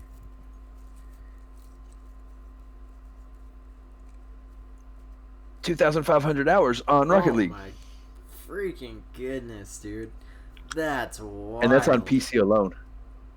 That's on PC. That's not counting the time I had on Xbox. I don't think I have 2,500 hours in any game ever. We found something that game is so skill expressive. It is. It has such a high skill ceiling. It literally is get good. You are what is good, and you have to get good. And we feast upon that.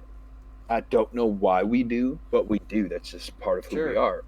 Now, somebody like you can, but I know that's not necessarily like something that you technically enjoy. Like I just don't. And like I said, that's not necessarily feel like I got the time. You know what I mean? Yeah, exactly. But that's one of those things. I don't know. That's why I've encouraged you to get it, because I don't know how that's going to trigger you, right? Like, because when I first played it, it was like, but it's always for us. Man, like, I've seen some people go off on Rocket League, and every time I do, I'm like, that's pretty fucking tasty.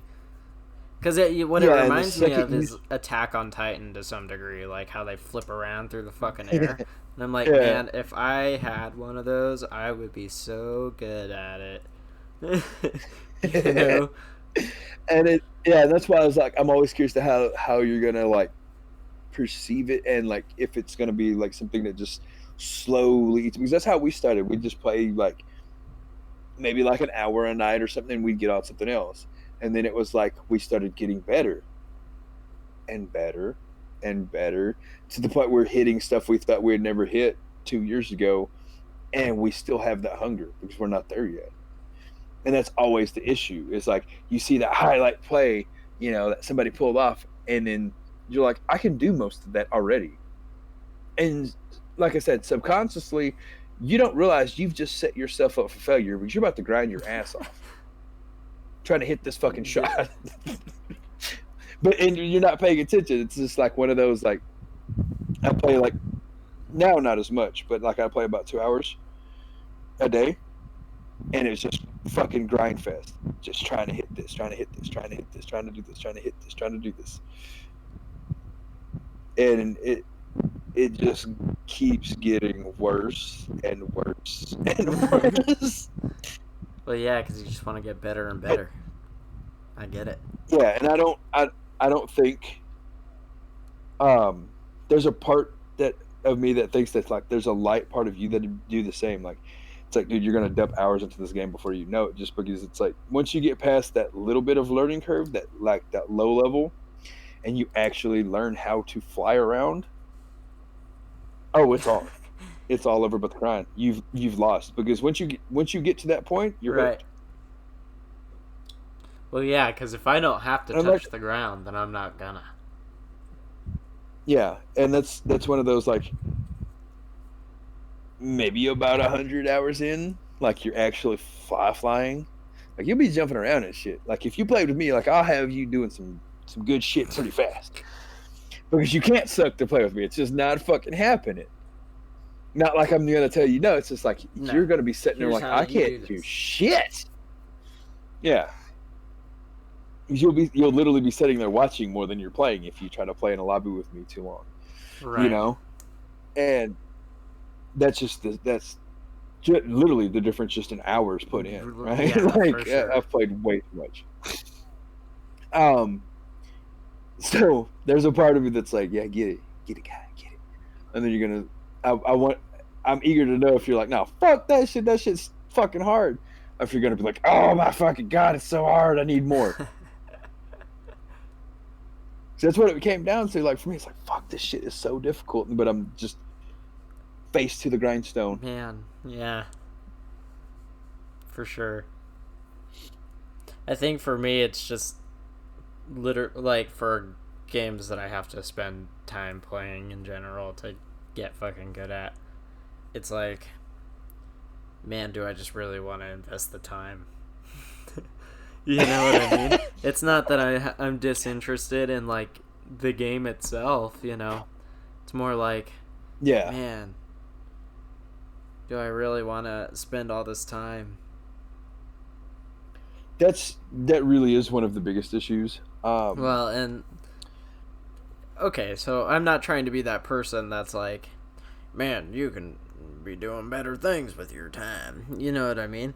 Because that's like one of those stigmas against video gaming, you know, or against video gaming in general. It's not that I think it's not an unvaluable use of your time. It's just that, man, I could be doing other things. You know what I mean? Like, and I'm so not gonna argue with that, because, like, I have, you know how much I work, right? Like, the amount of time I have to play super limited. You know, I'm talking to somebody now, but so you're dedicated to doing it. Yeah, and it's like fuck. I want to play something. Like that's why I hadn't played League so much, because that's a time. It is. Like it a is game, for sure. Usually it's 30 minutes. And it's like, do I just want to play one game of League and get not a lot out of it? Because like to get something out of League, you've got to play for at least like 2 hours. True. It is. There's no way but to even get yourself into that fucking zone where you're popping off. Yeah, because if you're lucky, that's 4 games. So for me, something like Rocket League's easy, because like I can play for an hour if most of the matches are 5 minutes, right? Like let's say nothing goes into overtime. Dude, I've ironed out a ton of games. Yeah. You know, that's why it's a little easier for me to go. That's why I don't even play Call of Duty that much right now, because we play so much fucking Warzone and those matches go fucking forever. And I'm just like, nah, dude, that's a long time investment for me to be fucking tilted. It is. And then not be able to do nothing about it. I'll just go to Rocket League, you know. Go fucking play a game I'm good at. Yeah, like I want to go play a game I'm good at and get pissed off at it because I fucking suck right now. So yeah, like it. Putting the time in really is hard. That's why I've told people, like, we were talking about getting like Madden or FIFA, and I'm like, fuck, I'm already like strapped for like free time so fucking much. Right. Like that I really want to. And it's like, man, I already one of those, invest time to play this one game, these one or two games. Yeah. Yeah. I feel the issue. To a degree, like if you can learn how to manage it, it's really good for you. It is. Because you have to learn how to like critically think about the things that you care about, make sure you handle them in a quick, orderly manner so you can try to enjoy yourself. Yeah, for sure. And then it also makes sure you don't over indulge in gaming because you have other things you got to handle. Yeah, that's a good way to think about it. It's if you can learn how to do your like normal day activities, like go work, come home, clean up what you got to clean up, take care of what you need to take care of, fix what you got to fix, and then be able to hop on a game. It feels like good. You should be Gucci. It feels good after all that too, because it's like I did it. Yeah, I handled everything. Now I get to relax. Yeah, I did it. I get to hang out and chill for a little while with the boys now. That's one of my personal favorites is just hanging out with people and just shooting the shit, playing a game. It's relaxing in a way that's not relaxing. It's hard to say. You know what I mean? It sounds stupid, but like I'm not physically relaxing by any stretch of the fucking imagination. It is a way kind of unwind. Yeah, and I think that's the best way to put it. It's unwinding. Because most of the time I'm probably fucking stressed the fuck out trying to win and shit. Like I'm not just fucking lounging, watching. Right, but it also gives you a way to channel your aggression from the day in general too. Oh, aggression. But, yeah, and at the same time it also takes me away from the day. It takes me away from whatever bullshit I had going on today. Too. Like fucking Chauncey ass boss problems or coworker issues or what the fuck ever. It lets me get away from it and focus on something that I enjoy. Yeah. And and I think that's why I like a lot of the games I like, because they demand my undivided attention. Man, now I'm gonna get really fucking good at League of Legends, and then we're gonna go to some kind of big competition and win, and then I'm gonna have a TED Talk. Fucking TED Talk. Hell no. I'm so done with you. You stupid. But yeah, that's a lot of that shit is like it's this ebb and flow that I'm learning that when I was younger, I was really naive and just thought no, it's not bad, so shut up and deal with it. And then I realized it's well, I can't say that it's bad, but I can't necessarily say that it's all good. Exactly. Yeah. It is. There's a counterbalance. Yeah, mm-hmm. That's why I said that's why the whole premise of your podcast was I thought was awesome and fascinating. Well, hey, I appreciate that. Yeah, no problem, man. Like I said, it's... Well, and that feels good I've been wanting to do one for a while, so because that's something that... Yeah. Starting it, is uncertain whether people are going to like the premise in general, And it's part of the reason why I just went ahead with it, even though I was uncertain, is that's kind of not the fucking point, I like it, so I'm going to do it, But... to hear that somebody else actually likes it is good, It's hey, yeah, maybe I'm doing something good. Well, yeah, yeah. I mean, for people if you say that you're a good friend, this should be something that you're just all about, because it's somebody in your life that's trying to better themselves through different, a unique way of doing it, honestly. When you first told me, I was wow, that's definitely fucking different, right? Because most podcast people go on there to talk about a specific subject with a specific person, that is already whatever kind of predetermined, right? You got right, you got a topical, a lot of the podcast or whatever. Yeah. So for you to have something where just people just show up and talk about what they want to talk about, it's kind of interesting, because typically you would set the parameters of said show, right? You'd be oh, well, what's been good going on with you, so on and so forth, right? And then, but it would kind of go to oh, well, blah, blah, blah, and that person would usually stay within the parameters of what your show is usually about. Well, yeah, and something that I wanted to accomplish too is when I'm talking about something, I tend to fucking ramble. And I ramble on, and I get way off topic to the point where sometimes, like earlier, I just lose my original fucking point, and I'm like, yeah, lost it. Sorry, But like, I just want to give people a place where they feel like they can fucking do shit like that, and not feel overly pressured, to stay on topic. Be like, fuck, I gotta get back to the point of the show. I'm getting on. No, the point is that I'm here to listen to you just talk about what you want to talk about. You know what I mean? You have a general topic, it's open forum. You have a general topic that we're going to be talking about. But whatever kind of points you want to make about that topic, go for it. Even if it goes a little off track, it's not the fucking point, I'm just here to listen to you about it, just like free your thoughts. Yeah.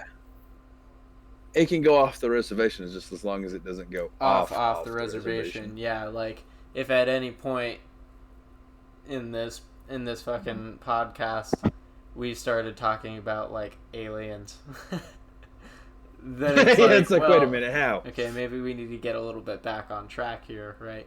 But yeah, like still. To be fair, exactly. But yeah, still, if you had a point where it's like, maybe video games. Maybe. Yeah, maybe I feel video you. games are alien technology, Sent to us. Somebody to come back. Bro, are you okay? But whatever, I'm still gonna let you get that point out, whether I fucking agree with you or not, Fair enough. Go for it. Go off, Have fun. Still though, Yeah. But yeah, for sure. Like, it's like I said, it's very interesting. I think it's pretty cool. I didn't completely listen to the last one with Pog, for multiple reasons. I didn't want to bring a lot of that into this. Oh, sure. Because I definitely would, because fuck Pog. It's funny. He's gonna be like, "Well, I listened to all of yours."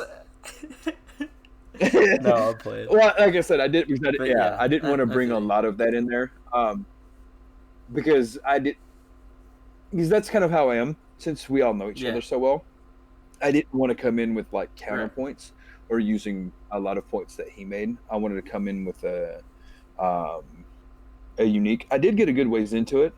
Well, it is long. And like I said, I think I listened to it for like 35, 45 minutes before like my service dropped out, because I was driving. I just had it on my headphones listening, And then, of course, my service cut out for a minute, so I just like stopped everything, and I either called somebody or somebody called me, and then I started listening to the League of Legends broadcast. Not gonna lie, I feel that.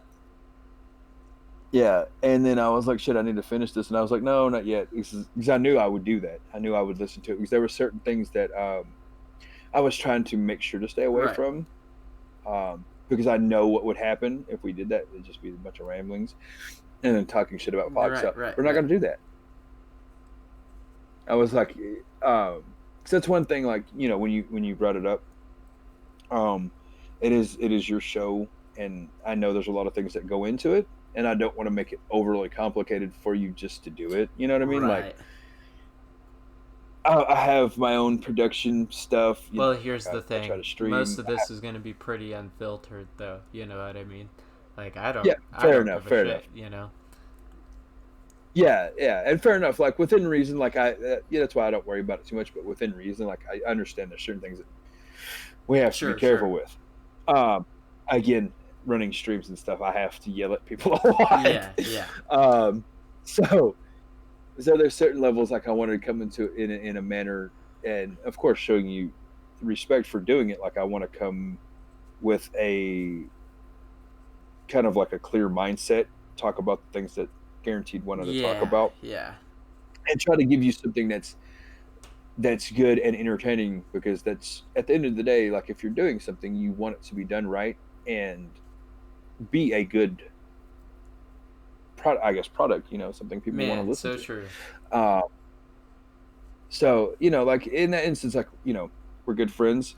Of course, I'm hoping this does well for you. So I can't come to your show and like talk about some shit and then like bring you my C grain Your trash and audio, then yeah. yeah. Like for me, like I automatically go into like my own shit. Like me and Pog have talked about recording the sessions for D&D or like live stream. I'm like, no, dude, I'm not going through the headache because that's what. And like I'm not trying to be mean, but when my mind switches a certain way, like I start seeing this as a business. I have to. Yeah, sure. I take it very Well, and here's seriously. the thing. Where a lot of people, I get what you're saying.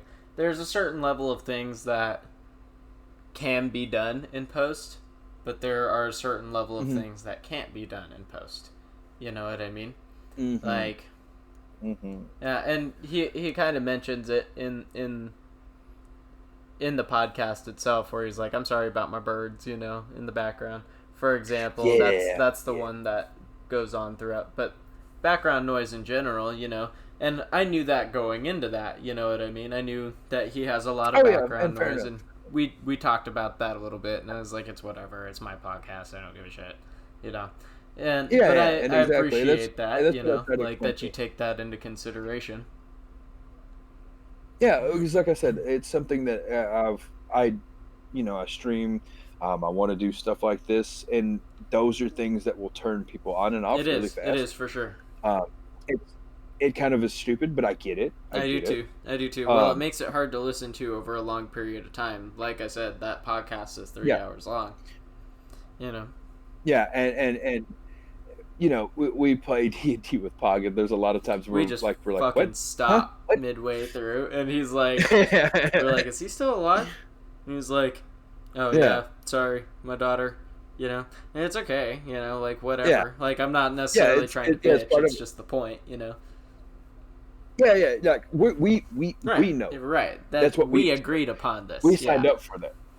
Yeah. We signed up for that. That was what we said. Your average person that you're trying to get to be an audience, not so much. But yeah, some people don't sign up for that. Yeah, I get what you're saying. Yeah. And that's one thing I tried to stress with him a lot whenever he was talking about doing. I'm like, dude, like what you're asking is a huge time investment for me and other people. And I was like, with no compensation. And I was like, I'm not saying I'm in it for no money, but I was like, you're asking me to take a lot of time out to like set up this, set up that, right? And I was like, bro, and for it to be like time is money in my mind, a half-ass product, right?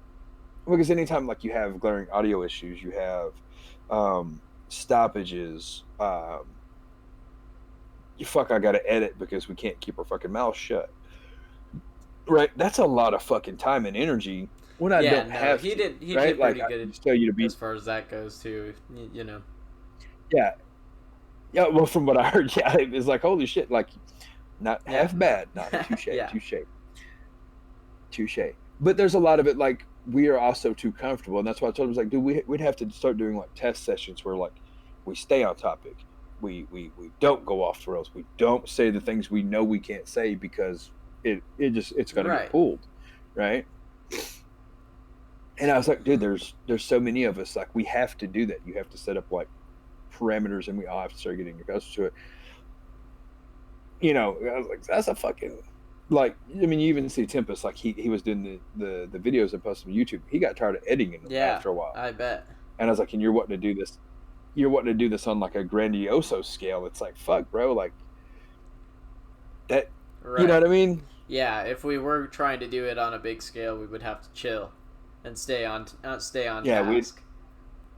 On task and on topic, and you could be you, but we just got to know where that limit lies, and that's the we do get off us as a group. Oh yeah, so yeah, that's why like whenever we were talking about this, like I was like, what do I gotta make sure to do this? Well, that's why I like this in the form of it being kind of a one-on-one. You know what I mean? Not to say that we can't have like multiple guests on at a time and shit, whatever. But having it one-on-one, like, if you ever makes it easier, Yeah. If you ever decide to go that route, please put my name in the hat because that Yeah, should be for fun. sure. Because I'm with you on that same like trying to figure people out, understanding outside philosophy. So like I'm super down, super, sign me For up. sure. Yeah, exactly. Me too, though.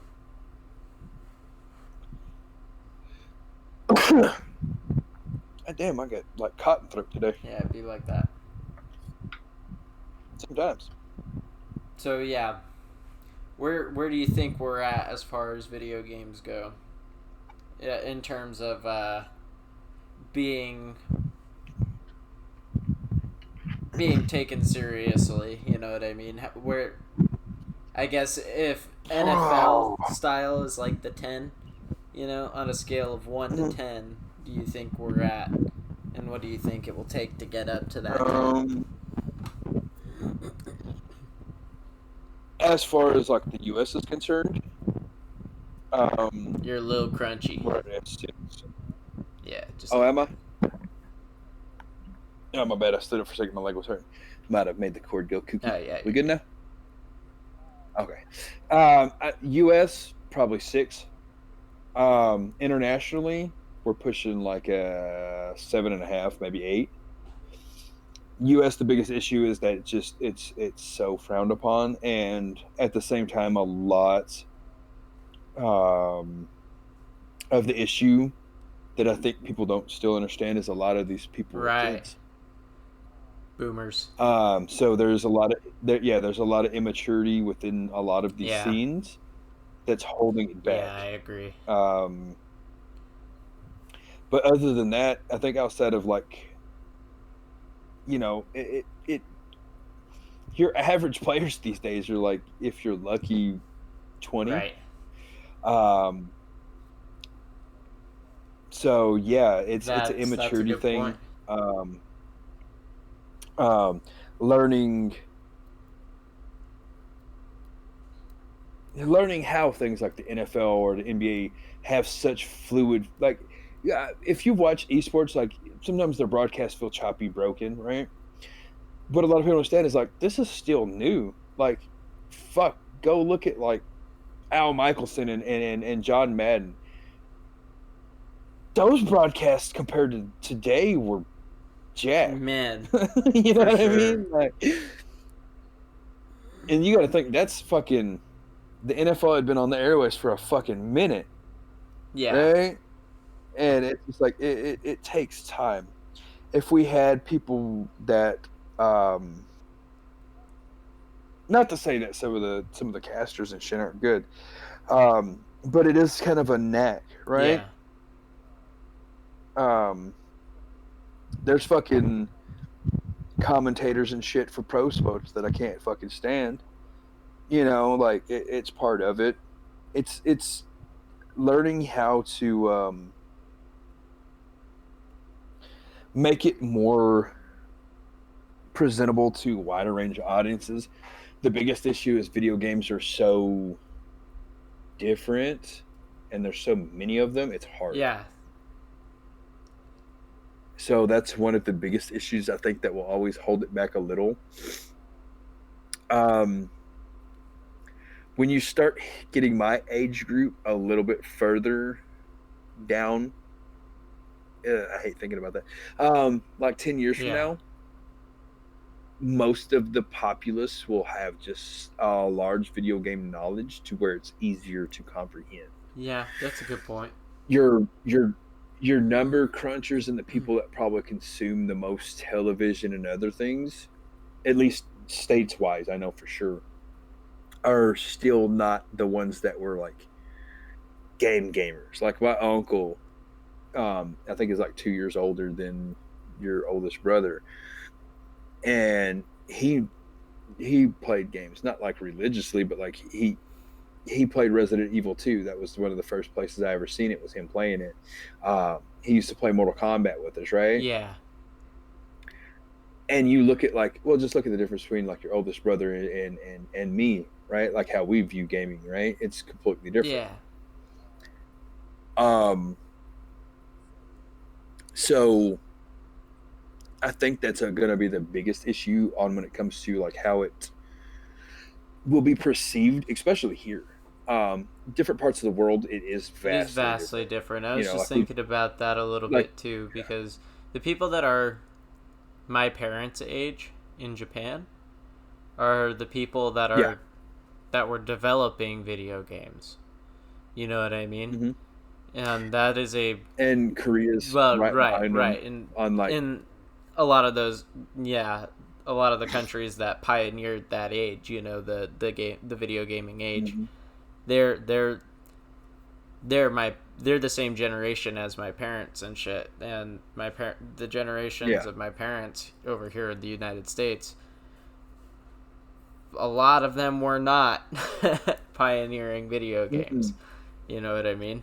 No, they were usually in the against video but gaming. Yeah, they were exactly in their frame of culture. It was more frowned upon to be playing video games. Yeah. So when it comes to your question, really, that's the biggest things. We've already seen from a markability standpoint, a lot of people are jumping on board. From a televised standpoint, we're on fucking SportsCenter. That's a huge thing, but it's still not.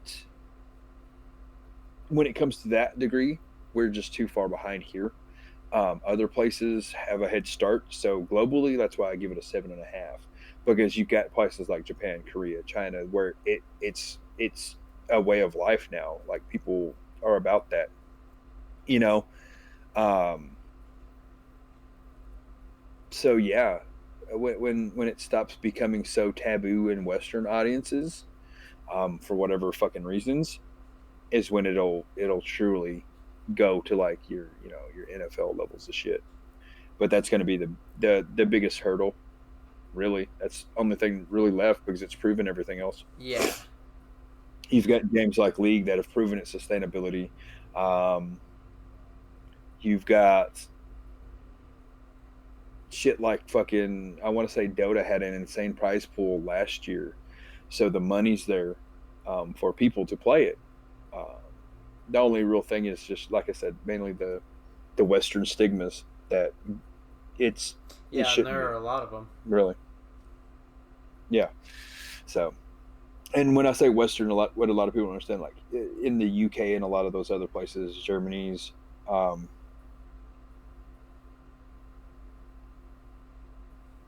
it's frowned upon, kind of like how it is here. Yeah. So it's like Europe. That's kind of where we're at.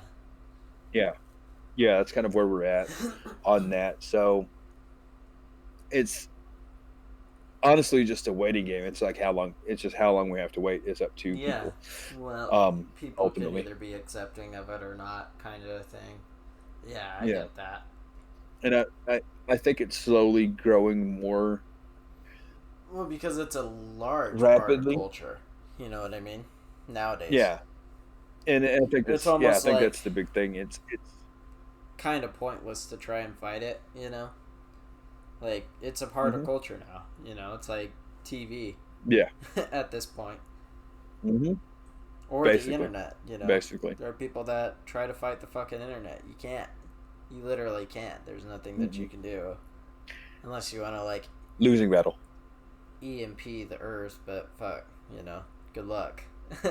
You know what True I mean? Story. True fucking story. That would suck so much dick. Big dick. The sun is the biggest perpetrator of that. That's the bitch that we gotta worry about. You know, the aliens that are... Yeah. I'm kidding. I was just fucking... Yeah. Anyway. Fucking... You're good. Yeah, though. Fuck, I was gonna make another point. Yeah, see, that shit happens to me all the time. It do be like that. Well, I guess... I feel that. I guess I started going off about aliens. See, that's the issue with me, like, making that joke. Now I fucking forget. Because I was trying to be funny, because I was like, well, if we get to the topic of aliens, we need to cycle back. Ha ha ha. So I brought it up just to try to be funny, but being a dick. But then I got myself off track, and now I don't remember what the fuck I was trying to talk about. So cool.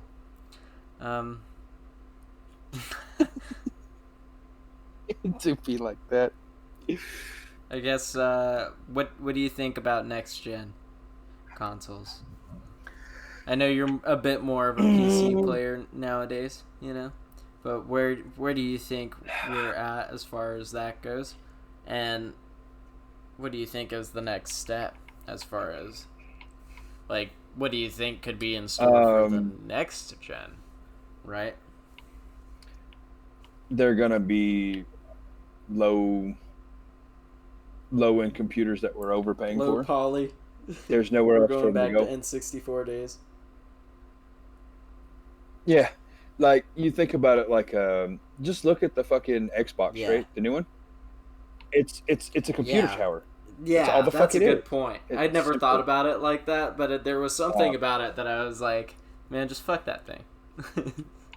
Yeah, you're right. It's that's a computer exactly tower. What it is. I mean, if you think about it, like they try to sell you on all this shit, right? And I'm not a big buyer anymore. Like I said, as I've got older, I've seen the differences. But I have a hard time. Like, I get what makes consoles, right? I guess, so to speak. They're affordable things you can play games on. The issue is they're no longer technically affordable. Yeah, good point. But yeah, because video games next gen are going to be like $70 fucking. I spend the $500 on your console when I can buy a $500 computer, and it's been shown, because I don't care what anybody says now, each fucking system, the PlayStation and the goddamn Xbox, both, got you to buy a new fucking system 3 years after they released the other one. They did, except I didn't buy the original one. I just bought the second release. So, GG for me. But yeah. So what you're telling me is you're like a computer. About every 3 years, I got to update, or I'm going to be behind. Exactly. So let me buy a $500 computer, and then just each year I'll dump about 500 into it, and I'll have such a fucking tank that I'm good for fucking 6. Yeah, I feel you. Because if you have a damn good gaming rig, unless you're trying to play fucking 1440p at fucking 144 ray tracing, you don't need to fucking worry about it too much. And they can suck a dick. You're not getting that on these ray fucking tracing, consoles. probably not. Yeah, not true.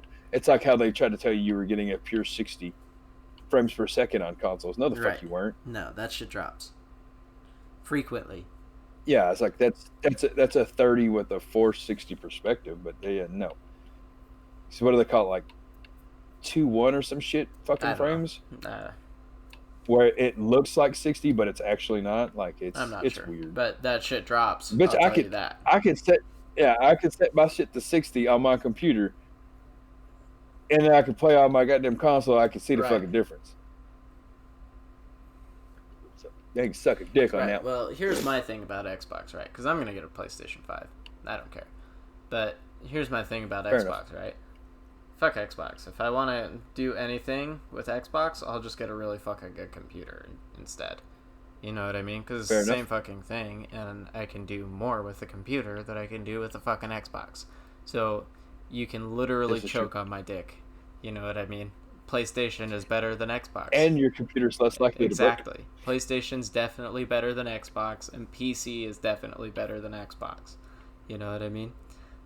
Yeah, true story. Choke me. You know? Yep. Oh, fuck. Yeah, so when it comes to that, that's kind of where I stand on that. Like, they're just too close to computers right now for it to be like a valid point to keep owning them. Once they started getting to like low-end computer prices, because you can go buy quote-unquote gaming computers for $500 that will usually outperform the systems. There's people that say they won't, blah, blah, blah, blah, blah, blah. So they go off of like the numbers PlayStation and fucking Xbox give you, like their goddamn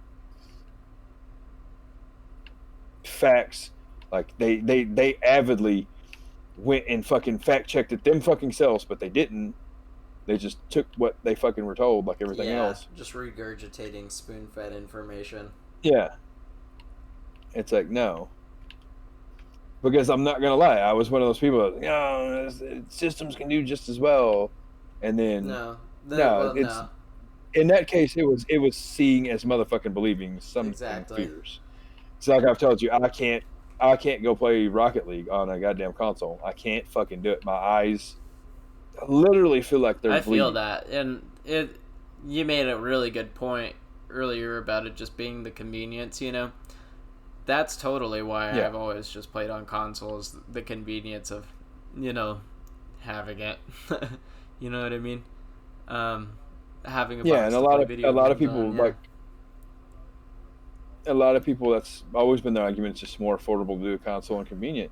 And I'm like, well, yeah, but I was like, that's why I told you, like, buying you something. Well, exactly. Yeah, I've always recognized that a fucking PC rig would be way better. You know what I mean?